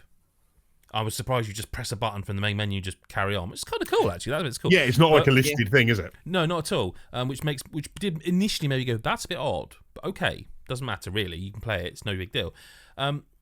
But the fact you can drive around and you find these P-switches with the challenges, which, by the way, on the subject, the difficulty of them is so inconsistent and strange. Like some of them, of them are fucking wild, monstrous. Yeah, like driving a straight line for 2 seconds. Cool, thanks for that. Yeah, cheers, I appreciate that. The other one, Tony Hawk your way around the entire canyon. What? Because this is a game, there's no tutorials, which again is un-Nintendo. You have to go into the menus and see the tips and tricks. A bit like, to be fair, Mario Odyssey does that. So I'm maybe being unfair. Yeah. But there is no... And listen, if someone's found it, in the comments, tweet us or Blue Sky, whatever you do. Find a way of talking to us, on socials. Tell us you found it. But as far as I'm aware, there is absolutely no way of knowing what you have done and haven't done in terms of like a list of objective-based things you can do, like how many peach coins you found or what your current coin count is. That even disappears. The only one it does it for is when you drive over the blocks. And you'll look at each track, and it will show you like 5 grayed out blocks. One thing, and you can see it for those. But like you say, can't when see you what do you haven't discovered, coins, but you can't. You've see got no idea how the blue ones you haven't discovered yet. You don't know if you've done all the blue things in an area. Not so you only got that one collectible that actually tracks. The rest are like you've done some, but out of how many and how many done in an area. I'll preface this by saying I know what people's answer to this would be. Is like, well, just enjoy it and have fun. Like, yeah, I can do that. Right? That's fair point. My argument would be, without the knowledge of what I'm actually doing, I'm wasting my own time searching for something that may no longer exist because I may have done them all in that area. And what would be more fun is playing some more knockout mode online. So that free roam thing to me feels very un-Nintendo, where there's no checklist, there's no indication, there's no real knowing what you have or haven't completed. I know you said you can see, you did do that, but it's only one of those collectibles out of. That's what I'm saying. 4 things to do. I don't, and also it's really peculiar to me that so you get the outfits and drive around from the Yoshi's meals and all that. I'm still not 100% sure if they do anything other than just give you a new outfit. Because initially I was like, that's all called all-terrain. So maybe that's better for if you're doing races that are like... I don't think it is. Purely cosmetic. It's just there. No, I'm pretty sure it's dress just up in. Yeah, but I thought that was odd. That it doesn't... What made me a bit sad about those as well is that every character has an amount of them, except some Yes. characters that just don't, and some Yeah. that have like one. And it's Yeah. just this really inconsistent thing where it's like I was so pumped to pick one stupid character and Yes. play as them, and I haven't done that because I'm like, well, There's I've no got point. about 8. I've got 8 baby Peach outfits to find, and so I guess I'm playing as them for a while. I'm like, I don't know. I was excited to put stupid outfits on all the stupid characters, Yeah, but you can't. my god, are there a lot of amazing stupid characters? I Yeah. can't Maybe complain that's about being that. left open for DLC later Oh, on. absolutely. I mean, it's possible. I mean, I love the fact you can just be a crab. Like, Mm-hmm. I mean, Yep. it's great. It's great. I think that stuff's great, and it leads into the more sort of weird Nintendo sort of stuff that they sometimes forget about, and that's great. Embracing all these odd characters. And I suppose, oh god, I'm really going to be the negative one this episode. But like another thing that's a little bit, like, I have to say it, I have to because it's a bug. And I would be being dishonest and disingenuous if I didn't mention this. Something that's get it really out there, fucking Adam. bugged me Heard is yourself. you can create a room of friends. Like so, the three of us, I can create a room for us to meet up in and play. And then we either play with the three of us alone or with bots. There is no way for me to take our party to the wider community. And that has been a thing that like fucking Halo 2 can do that. It Like, feels like a huge oversight, doesn't it? Yeah, it does. I'm torn. Again, maybe it's something that can be tweaked later down the line. Part Don't of know. me thinks I'm with you. It's an oversight. Part of me thinks I don't think they do anything by mistake these days, Nintendo. I think that's quite intentional. And I think, I don't know, is it something to do with to what online end? safety? I don't know, man. Is it in their heads? Is it some sort of online safety thing? Wait, I don't know. Again, I mean, It's just so stupid that Nintendo you have been can't known just for being party sort of up. anti-competitive at times. You know, they never wanted to make anything big out of Smash at times. They wanted to keep it. Oh, it's not. You know, it's not a big competitive fighting game. What, so they added a battle royale, which is like the most violent, insane. You know what I mean? Like I that don't mode know, is man. crazy. But that's the only other logic I could think of in keeping it away from this competitive edge. Maybe. Don't know. I'm sorry, you It's an just odd mentioned choice, that's for sure. within Succession. You just mentioned Smash Bros. And a Battle Royale, and I just thought about what could happen if this is applied to Smash Yeah. Bros. And Yeah. I just Wow. sorry, my mind is just having a moment with I that. think Really? the issue I've got, right, I think is a wider one, and this is less Mario Kart World, and it's more with the game chat functionality of the Switch 2. So the game chat thing, right, and I know we're veering around a bit here, but it's what's going to happen. It's a big console launch. So Being the ga- around the game during a chat Mario thing- Kart. yeah, but the game Yeah. chat thing, right, is really cool. Now, I know there was a lot of piss taken about it. I know, and I get it. Oh, wow, Nintendo have finally found out how to do party chat. Yeah, they have, but they've actually done it in a really cool way. Really cool way. But there's some things that need tweaking here. Like, so if you go in a game chat, I'll get this bit out of the way because trust me, there's no comeback for this. This is something that needs fixing. If you so let's just go back a little bit. If you go into a PlayStation party, right, and I invite Lyle, me and Lyle are chatting away. Oh, Steve's come online. Invite Steve. We all quit the party, right? We all go invisible quickly. Bastards. No, you invite Every Steve time. in. Steve joins the party. You carry on. Chuck him an invite as well if he wants to play the game or not. No. You can't do that. Not on Nintendo Switch 2. No. You leave the party, all of you, and then you start a new party, and then you invite Lyle and Steve. And now, okay, we're in a party. Oh, Chris has just come online. Okay, Here we go so I'm just again. going to leave there's two solutions. There's one solution, actually, is that when you start a game chat, basically invite everyone on your friends list so that when they do come online, it will show up as them saying there's a chat you can join, which is like, and I think they're maxed at 12, so that's an issue. The other solution, and I've come up with it for you, Nintendo, there's two here. One is just let me fucking invite someone after we've created one. Just bait a little button. When I press the C You button, are so controversial. just press the C button and let me say add someone to party. Like it's, or... Right there, isn't it? I'm going to give you this one for free. If that's too complicated, just let me, when I first create the game chat, have it as open to all friends. Because you have made a system, the game chat. I don't know how much you've experienced this, Lyle, but with game chat, you can only invite people you have pre-approved. So I have to go to the game chat menu, add Lyle, and say, he is approved for game chat with me. I will allow him, and you have to do the same, blah, blah, blah. And so therefore, if I just can have an option that is like create open game chat, you can just join it. It's an open. There's two ways around it. Implement one of them, Nintendo. I don't care if it's weak one of them. Either would Implement do, one of them wouldn't it? because negative, positive. Game chat's awesome, and it's awesome. Wicked.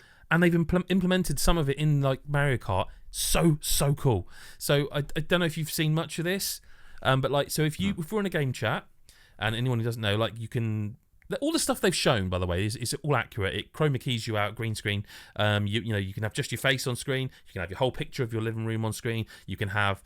We were playing with Chris, formerly of Luke full Chat, professional Twitch and streamer. He properly looked like he was a fucking streamer with a green screen out, and he sat there like that. It was properly brilliant. I wanted to just chuck him some bits just for being there, man. Oh, absolutely. But what it also does is it incorporates this camera feed into the game. So instead of just having like mine is like Mario with his hat up in the air from Odyssey, instead of that, you have your actual camera feed in this little circle above your head. So if you see someone ahead of you and they get hit with a red shell, their fucking whole thing starts spinning around like, all that. And like when they win the tournament, there's just a picture of them in the corner, like just talking and stuff, and it's just really cool stuff. And it's like nothing better than speeding past someone, and then you can see like your little grinning face, and you go, Kieran's a bastard for it because you get hit by a shell, and you see this little picture of him go past you on screen with like a really wry smile, and you're like, "Oh, I know who did that then." And it's awesome for that sort of stuff. It's so good, yeah, it's cool as hell. Again, they've also made it so if you are in a game chat, you can't screen capture. So, and I guess that's because God forbid somebody see my face outside of that. We've been back and forth on this a little bit, haven't we? Like, it's like, is it? Yeah, but there's someone's face on the screen. Yeah, but you've had to pre-approve them and put your fucking phone number in to be allowed to use the service. I think they're okay with me. It's, and also there's again, you can have this for free, Nintendo. If there's 3 options with game chat, you have the picture. I'd say about half screen in terms of aspect ratio, and all the videos, the people's feeds at the bottom, quite big. There's a smaller one where their feeds are smaller and the screen's bigger, or you can have one where the game feels the full screen and they're off. They're not on screen, just like a little bit of text appears saying when they're speaking.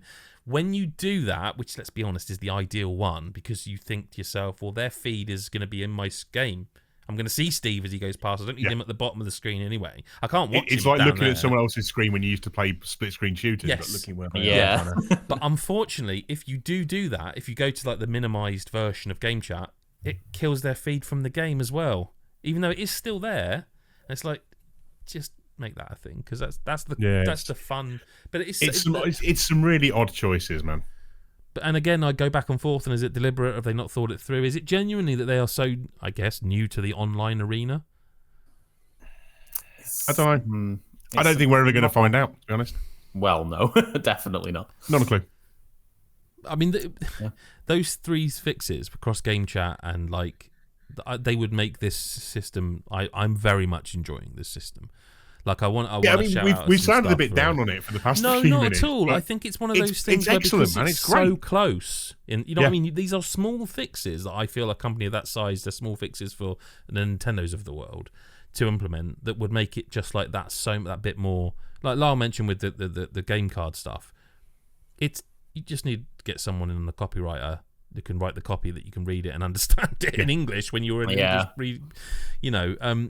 But I do think there's. So Cyberpunk 2077, I want to talk about that, right? Okay. I'm up for some of this because I've not So heard it's one of about those where I think a lot of people have said a lot of stuff about it, and I don't consider myself cynical. Really, I like to think of I always like to see the good in people. I always like to hope for the best. It really is kind of magic. Like, I'm not going to sit here and go, oh, it's as good as the PS5 Pro. Of course, it's fucking not. But like, when you put it in performance mode, so you're going for the frame rate, it's really quite impressive, actually. Yeah. It's one of those games where I've seen this, so I've tried it myself. Is it people? Are you guys motion blur on or off usually with games? Off in a heartbeat. Yeah, same. This is one I've left it on because what it does is it allows the frame rate, because it's at 40 FPS ish. The blurring allows it to keep that smoothness. Keep it consistent. The blur is actually hiding, I think, a bit. But no, like I was like, I started playing. Like, wow, that's impressive. And I saw like a canister with flames coming out. I was like, well, I'll go and have it'll be shit. Like, oh, this is really quite impressive. Like, again, I'm not saying rush out and buy it. It's so amazing. I mean, the game's fantastic, but like in terms of the performance, like I'm really quite surprised. Better than you expected? I think I was in a situation of, I reckon this has been a bit overhyped because people are excited that their Nintendo can finally play a game of that fidelity. It can and does well. And it's got stuff they haven't really mentioned. I knew it had mouse controls, right? Mhm. We knew that. I didn't know it had gesture-based stuff, like to drink. Yeah, I remember seeing Really, that's pretty cool. people talk about that. So if you're playing it with the Joy-Cons, you can do stuff like that, and I think there's a reload. Yeah, they've really put a lot of work into the port, and it both shows and is impressive. And I'm going to shout out as well the fact that the cartridge I can't get used to the fact that they're called cards and not cartridges, because they're cartridges to me, but they are. It's always going to be a cartridge, yeah. But they call them cards. I mean, they literally Showing call our age. Yeah, maybe. The game's on the disc, nearly said the card. The whole thing's on there. It isn't a key card, whatever they're called, but game key card. It's not There's one of them. a key involved somewhere. It's not one of them. It's the full game's on there, and I'm gonna also. I kind of love the fact when I opened the box there was fucking stickers in it. I know there's no manual and we don't get manuals anymore, but the fact there was something in the box, stickers, it's like that's Cyberpunk nice. stickers. I'm like, that's kind of rad. Nice little touch. Yeah, that's really good. Survival Kids, Lyle, I know you're going to be reviewing it. Have you played any of it yet? I've had it on for maybe 5 minutes, so I'm not the one to talk about right now. Well, I'll say, and I thought this might be the case from the preview event, but I think this is one of the hidden gems. Like, this game's way more playable than you'd think. It's really enjoyable. It's colourful. It's quite inclusive and accessible. What genre is it, Adam? Because I've only seen this in passing. What's the kind of nearest thing for co-op it? action puzzler. Okay. Is that a genre? It is now. It is. He's made it. It's fine. I remember likening it at the preview that's kind of a bit like Overcooked, but like there's no time limits and well, you can. There are par times and like treasures to find, so you can get better ratings. But it's so heavy emphasis on working together. Yes, but also what they do, I think, and this is a really clever thing they've done, is that if the three of us are playing it, and you chop a tree down, it will take longer if you're doing it on your own, and you can all run up to it and all just press the button to chop the tree, and it will chop it quicker. If you play it solo, it scales to you're playing solo, so you won't have the same amount of time if you were chopping solo because it knows stuff like that. Yeah, and like so stamina bars, like if you're dragging a log that requires two people to do it quickly, you will have a certain amount of stamina. But if you're playing it solo, that stamina bar will last longer because you don't have a second player. They scale it accordingly. Yeah, they absolutely scale it really well. And some of the collectibles are bastards to find. I just really like that. I think that's a hidden gem. And another one I do want to, and I'll hand it over to you guys as well because you played stuff. But another one I want to mention that is a hidden gem, full stop, I think, is Kunitsugami. Don't know why I didn't finish it when I played it originally. And I will also add, don't know why they've added mouse controls to the Switch 2 version. Played them. They feel odd. It's just controlling the camera and attacking and stuff, and like it's nice. Feels like an odd place for it then. But do not know why it's there, because I've often wondered if people who play PC games genuinely play like third-person Souls games, mouse and keyboard. Yeah, it just feels wrong, doesn't it? Some people, I think, probably do. Like, I'm sure they're out there, but like, it's not people the play main it thing, is with it? fruit and all sorts. So who knows what people do, man? Yeah, that's fair. But like, that's why these controls, this method exists, because I'm guessing it's a third person.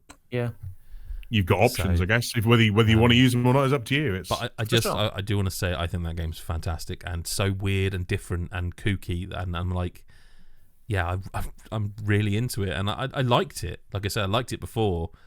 I'm really into it. It's the game I sit down and go like, I'm just going to do a quick level of that, and I should be doing something else, but I just want to do a level of that. I'm really into it. Quick pick and blast.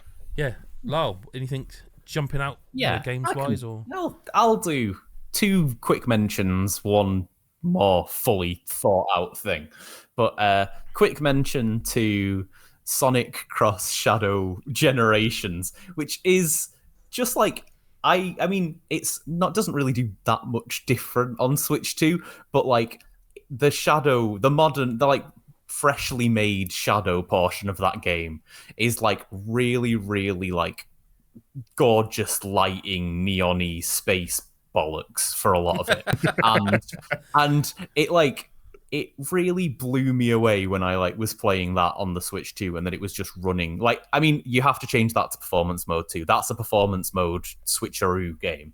But I don't mind that. I mean, that's what I have to do on PS5 Pro. I don't mind having. Yeah, exactly. Like, it's a thing. Preference. But it's just one of those things where it's worth mentioning, because when I was first playing it and I was like, this is the speed of a Sonic game, but at like 30 FPS. I'm gonna be sick. This is not right. Like, do you know what I mean? Like, you kind of need the smoothness when you go in that fucking quick. And then I switched it across, and it was like smooth as fucking butter the whole game. And it's one of those games where it's a bit of a comfort game for me. Really easy to play. I've played through it a few times anyway. It was just a really easy one to slap on the Switch 2 and be like, this portable, awesome. Similar sort of vibes to that. Puyo Puyo Tetris 2S, which is that game again with one new mode, but it's a really fucking good puzzle game that you can just have on your console forever. It's just gonna be good forever. That's lovely. But yeah, main event for me, the main thing, the thing I'm the thing that within a few days will easily be my most played thing on the Switch 2 is Bravely Default. Because God, I've got to get this at some point, man. I fucking forgot you even had it. Like, yeah. Yes, I do, and I've played like 10 hours of it so far, and it's a game where I played some, but not all of it on the 3DS. I'm playing it now where I'm reviewing it, and not distracted by real life and all that bullshit. It's like just sack that off, man. It's fine. Yeah, exactly. I've got to say, this is one of them games that I think's been hit hard by this third party. Well, the fact that no one had pre-release access, isn't it? Yeah, especially because like this existed. There's no rush to get through. Like, you can't rush through this game either. This is a chunky ass JRPG. Like, you got to put some hours in, and I have been, but not enough, obviously. No, but yeah, it's such a wonderful, like, it feels like it's one of those games where it just feels like it's a PS1 Final Fantasy game. Where you're just like, don't say that this. era where I'm just like. That. And it's also really bloody quick. You can turn up the battle speed to double, so it's snappy as hell. It absolutely races along when you do that, doesn't it? I remember that from the 3DS, just whizzing through battles. You just whiz it through. You've got all these different jobs to level up. Like, it's just proper classic JRPG stuff with a few cool elements, like the whole Brave and Default system. And is this can I ask you something about the mini game? Okay, that's what I was going to ask. Is this the one we played where we couldn't work it out with the two mouse? Yeah, because I sat down and I didn't know. Okay. Literally no explanation. Sat down with two mouse controls and went, how did I not put that video out of you looking a complete twat not working out? How did I forget that could be one of 1,000 videos, Adam. But that is the game we that is. Yeah, because I literally walked and sat down and just went, what? You use two mice, don't you? What is going on there, Lyle? So there's two mini games in this, right? Okay. Because they've shown that they showed that there were these mini games for this game, and I was like, I kind of expecting like, you go on this separate menu, and it's like 15 of these little weird experimental things to play around with. There's two, and when you go on them, you can play one level of them until you reach like 10 hours in the game to unlock the second level of them. What? And it's so fucking wild that they do it this way. But they're really cool. So one of them is like a rhythm game where you sort of hold the mice are sort of like two dancing ones. Do you have to use the mice? Yes, they're both mouse only. So what if I was playing this with a pro controller then? Like, I don't know. I know how you're playing these mini games. I think I mean they're separate they're literally in a separate menu. So like because I assumed they would be part of the That's game what I thought. somewhere. Yeah, no, they're not. They're in a separate menu. You can pick them at the start to play one level of each of them on one difficulty. There's other difficulties, but you can play easy mode of each of them once until you play like 20 hours of JRPG, which is wild, by the way. But sure, we'll skip past that for now. But one of them's like this musical game where you have to move the two mice as if they're wands. That's the one. And there are little like icons that fall down. You have to sort of, like, that's the one. There's like a pretend line between your two mice, and you've got to like have these icons hit between. And there's a few different things where you have to click to change it to a different sort of note, and all these things. There's a tutorial for them as they're falling down, essentially. Sort of, yeah. But then there's also one where you have to like pick up the mice and do a little like motion to hit the note. Little dance. It's silly. It's the worst of the two, but it's interesting, and I really like the idea of there being these games or these mini games at the very least right now, where they're kind of like, well, two mice isn't really a thing. No, so it's like not. have a go at what you can fuck about with two mice. Like, why not? Like, if everyone who has this console is going to have two mice, why not find a way to have that be a control scheme on something? And then this more so is a thing with the second minigame, which is you control like an airship, like a traditional Final Fantasy-esque airship, where you're flying through the sky, and you have like a control panel full of like valves and switches and all sorts of things, and you've got two mice to control it. So there'll be there's a wheel that you need to steer with, so you'll grab that with one of your mice, and then you'll move your other cursor over to like a lever that goes up and down that controls like you going up and down in the airship. And then as you're doing it, you'll have different things going wrong. Like one of your teammates will be like, "Oh, quick, you need to grab this spanner and repair these pipes." So you'll be steering with one hand on one of the mice, and you'll move the other cursor to mess about with these things. And it's like, it's just this weird, sounds like patting your head and rubbing your belly. It is 100% that. It reminds me almost of like like a Steel Battalion or something like that. Like a weird mech game where you're like just sort of stuff everywhere in front of you, like the stuff everywhere, and you're sort of figuring out how to do it, and you're doing it with two mice, which is really not intuitive. Oh, they're both two mice games. They're both two mice games. They've gone wild on that. And they're totally optional. Like, they're not part. Like, you're not going to get really anything for them other than just. I mean, you're not even going to be able to play them unless you do a whole lot of, RPG. It's just there for the satisfaction, then. But it is. It's just there for the satisfaction. It's just this weird thing that they came up with, and it's just so oddly compelling and totally weird and unnatural. I'm kind of glad to hear they're just separate menu choices, because I could see me being really shit at these. If that was required for progression, I'd be completely screwed. Oh, everyone would hate it. It was quite a moment at the Nintendo preview thingy, like where you started playing it, and then he looked at me for some sort of guidance, and I'm like, I was just looking panicked. And then we both looked at each other, and I could tell there was like a telepathic thing of like, we need to get away from this demo station before anyone realizes we're frauds. Run, Steve, run! Sees me. Yeah. So how does the game look generally? Because these are new modes, but this is a HD remake. So it's an odd one because like it sort of still looks a bit PS1 RPG in some ways, but they're like the environments almost have like a weird like kind of hand drawnness to them that can. They sometimes kind of look painterly on 3DS, didn't they? It's like, and it looks and that on Switch is again, that's another upgrade. It kind of reminds me of, I think it was Saga Frontier or one of those Saga games that I reviewed recently that had this like sort of like the weird hand painted backgrounds. It's got that sort of vibe to it, and then it's got like the weird like Final Fantasy. Stop saying Final Fantasy. I don't need another RPG. Like, chibi model type things. But like, is it like the Final Fantasy? Is it Maxima? Steve? Look. Sorry. I know you just said Final Fantasy. It is. And it's just like, I mean, it even has like, I mean, it is Final Fantasy through and through. Like all the spells are Final Fantasy spells and all that bullshit. I'd forgotten this game existed, and now I want it more than I want food. Yeah. Big. It's a biggie though. It's like that. I mean, for me, it's like. It could be. It might end up being. I've not decided yet. I've not played through all of it yet. No. There's a lot of it, and we've been playing a lot of games. But like, it wouldn't surprise me if this was like my secret favorite launch title in the end. And I don't. You're just trying to stitch him up now, aren't you? And I understand that, like, by saying that, I like it's a remake of an older game. Like, if you've played the original game top to bottom lots of times, there's not going to be that much for you. I don't think they've done a whole lot to it. Caveat the same with Kunitsugami. If you have played that game before and loved it, there's no it's exactly it's one of those where it's like, if you loved this game, you've played it top to bottom, like, you don't really need this. It's not going to upgrade. Like, but Lyle, I haven't played this game. This is one I've never played, and that's why I love it so much. No. Sorry.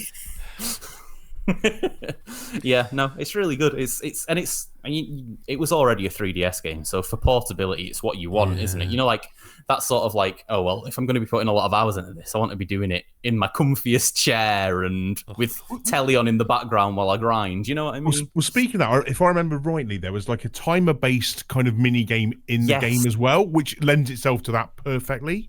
Yeah, there's like, you're rebuilding a village and you collect little villages as you go around the like map. And I think they're real online people who, like, it's like they're ghosts that you collect, and then you go onto this separate little village screen and you like set them to work in different like shops or breaking down barricades, and sometimes it'll be like, in 32 hours this will be ready for you and you'll be able to buy a new thing at the shop or get this new reward. So you sort of like, you've got this all going on in the background. I remember it being something you could always just keep going back to and going, oh, reset those again, here's some free items, keep it going. Exactly, yeah, that's what I mean. It's every time I pick up my Switch 2, I go like, well, can't be playing anything else first, I've got to quickly get my little men to work. He looks so depressed now. Sorry. It's not. No, I'm glad. When games are good, I'm really pleased. I'm a happy man when a game is good. But I had genuinely forgotten, just completely blanked. There's like 20 games or something between us. Like, yeah, it's a bit silly. And that's plus not non-Switch games that are existing. I know, which I'm having to play. Yeah, I know. Or going back to Switch 1 games that look even brighter and nicer. Yeah, and pretty. I've done that. That. Mario Odyssey, I can't believe I haven't mentioned it. That looks clean.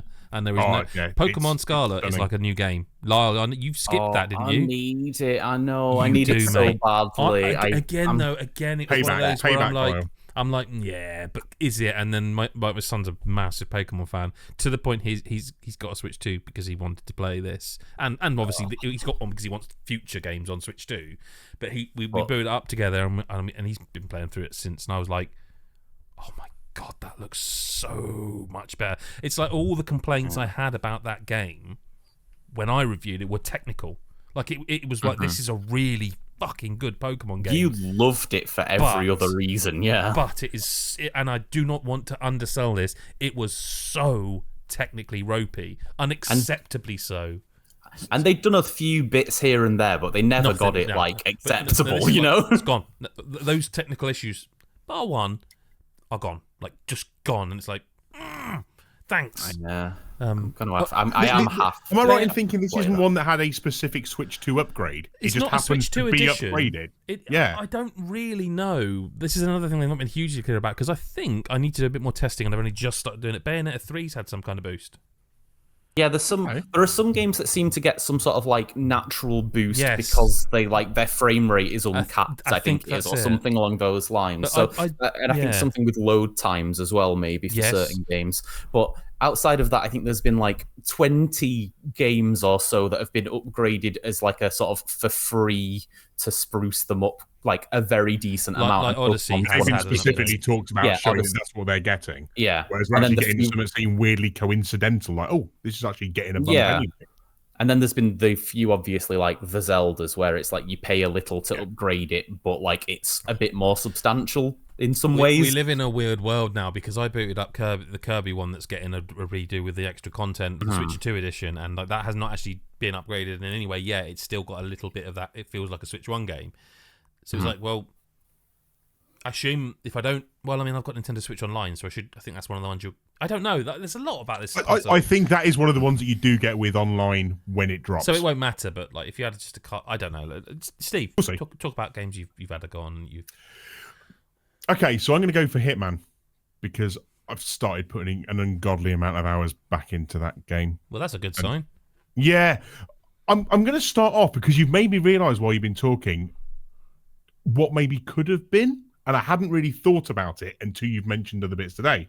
So Hitman is the crack-riddled game it's always been. It's go around levels, learn them fully for hours upon hours, collect all of the little challenges, learn these levels inside out, and spend way too much time on it.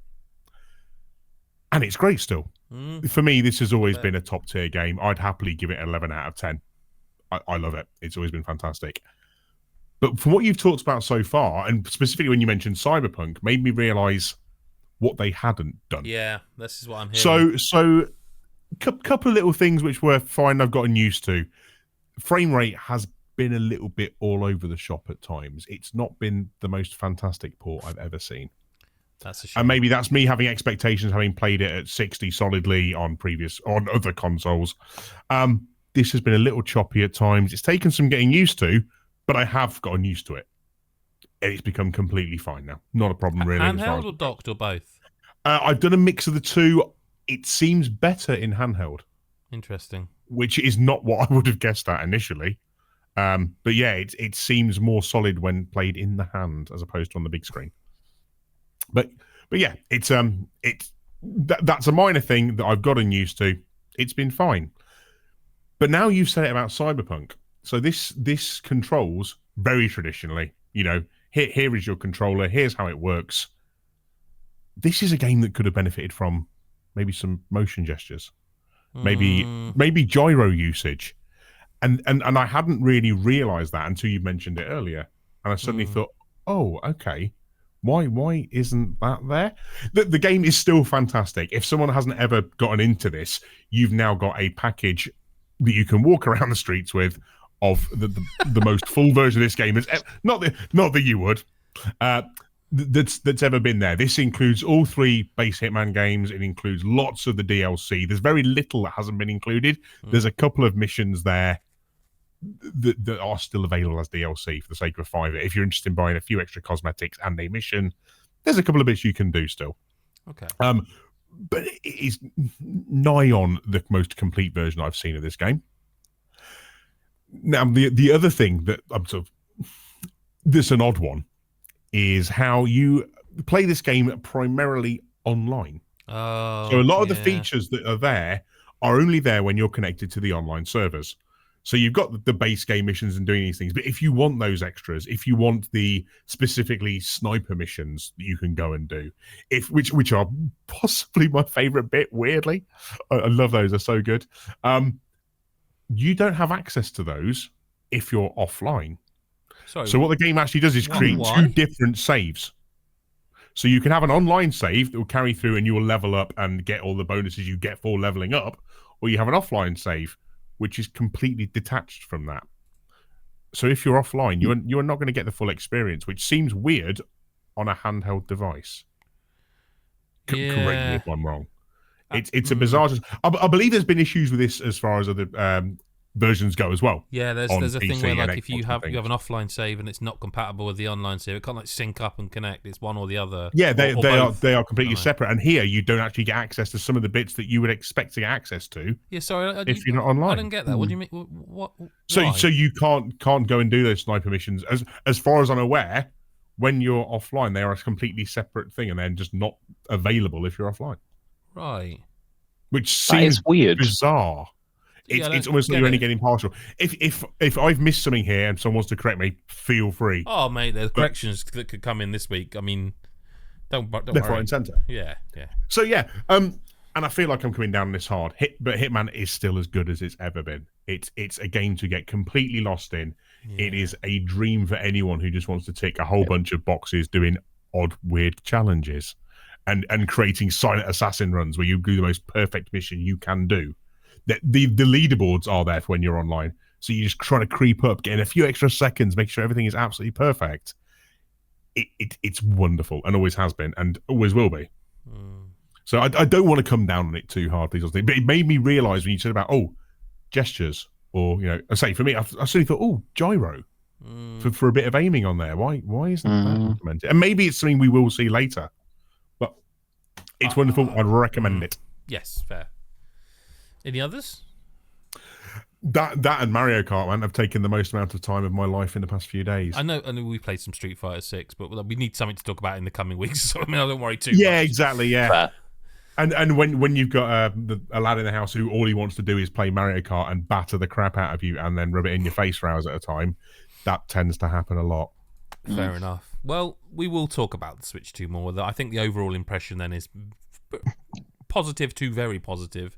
Yeah, definitely. Yeah. Like I said, the thing I know it sounded like I was moaning, but they are just because they're little things I feel like a company that big could tweak, and it'd be like, and you've nailed it. And but week one, it's the little things that we care about, and it is those things, and we have to see where they go in the future. And it's a device we're going to use for 1 billion hours. Do you know what I'm like? We're all going to play that so much that you want every little bit to be perfect because you're going to be doing it 1 million times. So 100%, and that's why we're passionate about it. I haven't touched anything else since it's been here. As far as it goes, I've no inclination to go and pick up an Xbox controller or a DualSense. I just want to play the Switch too. I have because I've had to. You had to, yeah. And I'm the same, but I would be worried if we were all going like, I don't really feel like playing it. Yeah. Question of the week. Dale says, we all love a new hardware launch. So what are your fondest, or maybe not so fondest, memories of launches past? Despite being fortunate enough to own most of the big consoles of the past 30 or so years, the original Switch was the first one I ever bought at launch, and firing up Breath of the Wild day one was just magical. That's a great... Yeah, I mean, that's pretty cool. Yeah, it's a good shout. I've got a mixed one. Yeah, mine was for mine's mixed. 360 launch. Same, 360 launch. Really, yeah. I was super excited. It was the first console I had ever bought at launch. Do you remember Choices video? Was that a thing for everyone around the country? I've chain never of heard of video this. rental stores called Choices, and there were quite a few in there, throughout the East Midlands. Blockbuster Radio Rentals were the ones around here. Well, Radio Rentals has gone back a long time. I remember going in, signing up. This is what I wanted to buy at the time. Getting an extra memory card with it, getting an extra controller. Perfect Dark was at launch, wasn't it? Zero. Perfect Dark Zero. I'm trying to think what else I got with it at the time. Cameo? Can't remember. Anyway, Cameo? It feels like you would have got Cameo, yeah. Condemned. I've never played Cameo. Oh, just feels like you would have. FIFA. The me thing, So in the weeks leading up to it, brilliant. And I used to live directly opposite the Choices store in a flat overlooking the car park where it was. And the day before, I got a phone call from them saying, we're very sorry, we've only got limited amounts and yours is already sort of gone as far as it goes. And being the sad fucker that I am, I remember sitting in the window watching everyone line up at midnight to get their Xbox 360s and having to sit and watch with a single tear rolling down my cheek. Sorry, how's this mixed? So there is an upside to this. So I knew the guys who worked in game pretty well at the time as well. So I'd been in there chatting before it came out. Brilliant, yeah. And one of the guys happened to hear that I didn't get it. So the next morning, he phoned me and said, someone's failed on their pre-order. Would you like to come and get it? So I actually did end up getting one on launch morning the next day with pretty much everything I'd asked for in the first place, just from being a chatty dude and talking to the guys in game. Absolutely crazy. It was an emotional roller coaster, Adam. I was a fucking wreck. It is crazy because my story was basically what you've just said. Really? Same. I was told, we sorry, we haven't got enough in the end, and so but I didn't have mates, so I was just ringing around everywhere, and I think it was Comet or Curry's or Dixon's, one of them, one of the ones that no longer exists. And I went down there, and it was the same thing that they had basically someone hadn't collected it, and it was like it was on launch day, and it's like. Probably still might, but listen, hey, fucking, not my issue. Fuck that guy. Yeah, I mean, someone else is telling a story. Like, I can't believe some fucker stole my launch. No, so it was just a base Xbox 360 with no hard drive, nothing. I was very much of the belief that Xbox was. Oh god, I don't know if I can admit this on a pod. Fuck it.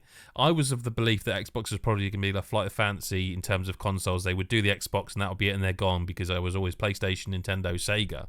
Oh, I was very wrong about that. I'm happy to be wrong about that.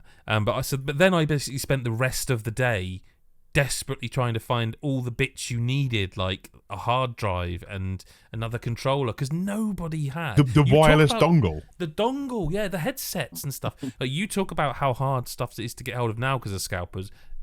The internet was in its infancy. You couldn't just have another pre-order, and you were lucky if there was one. Like, it was ringing around, driving around stores, strolling the streets to play on your CRT TV. By the way, because I wasn't lucky enough to yet have a Samsung 32-inch 720p HD TV on my wall, as we all did back in the day. Yes, yeah, but that was like. I think I ended up getting one about 6 months later. You know the one I mean, though, the black one with the circle button at the bottom in the middle. Yeah. Everyone had that Samsung for a long time. It was the most popular one. That was good, and also queued up. I did queue up. The only one I've ever queued up for would be the Wii, and I think that's the stupidest console to ever midnight launch, because you get home. I managed Tesco for us upstairs when Tesco used to have like a lot more, electronic stuff. Yeah, got it. Got home. Of course, what's packed in with it? Wii Sports. Who fucking wants to play Wii Sports at 1:45 in the morning? Let's go. 1:45 in the morning. Go. And so I did. I was like, let's be a bit bold. I'm like, I've got to work in the morning. I've got to work in 4 hours. Did you end up getting Wii Tennis Elbow over that first week? No, because I remember everyone who ever tried this, and even when I did for that first time, which was about 6 months later, absolutely hammering tennis for like 7 hours the first day, and then just can't actually bend your arm anymore, so you're just having to walk around. Oh my god! I will say my Did you secret. hyperextended for hours? I didn't play the Wii nearly enough, but like I got one. Lau, have your fondest or not fondest memory of a console launch? I mean, I've had 3 launch consoles, I think, total.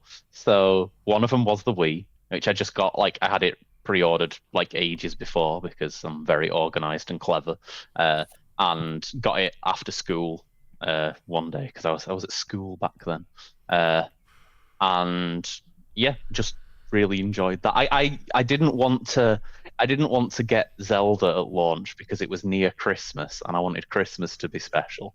So Save it for later. Yeah, so for me it was Wii Sports and Red Steel. Bit of Red Steel. Red Steel, man. That's another blast. Yeah.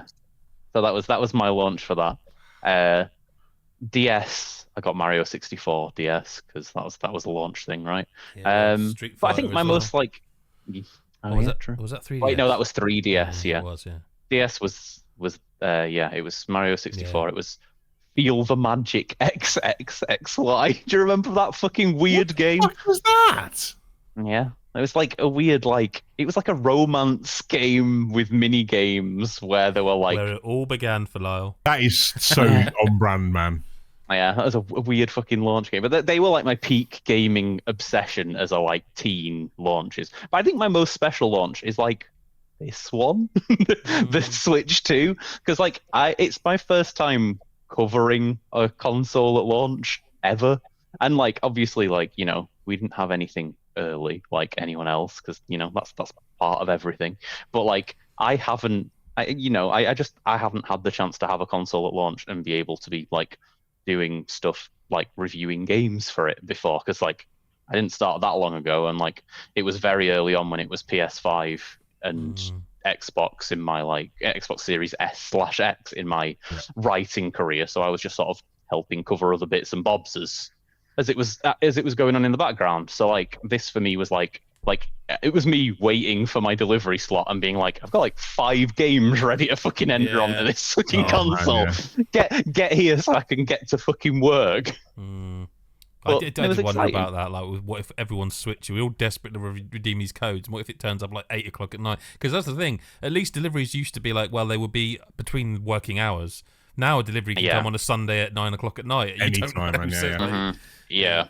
We all got them. We got them safely. So. Yeah, we all got them. And I mean, there was the moment of what if my pre-order, they just suddenly say oh, we can deliver it in 3 days. It's been delayed a bit. It's well, I guess that's the end of that. Just get a text that says regarding Mr. Pendle regarding your Switch 2 pre-order. Fuck you, and that's the text. That's it. Yeah. Well, it could be worse. Some bastard could just put a staple straight through your screen. That'd have been I've heard. Yeah. That's almost sounds made up, but. Oh, it's ridiculous, isn't it? Yeah, it really is.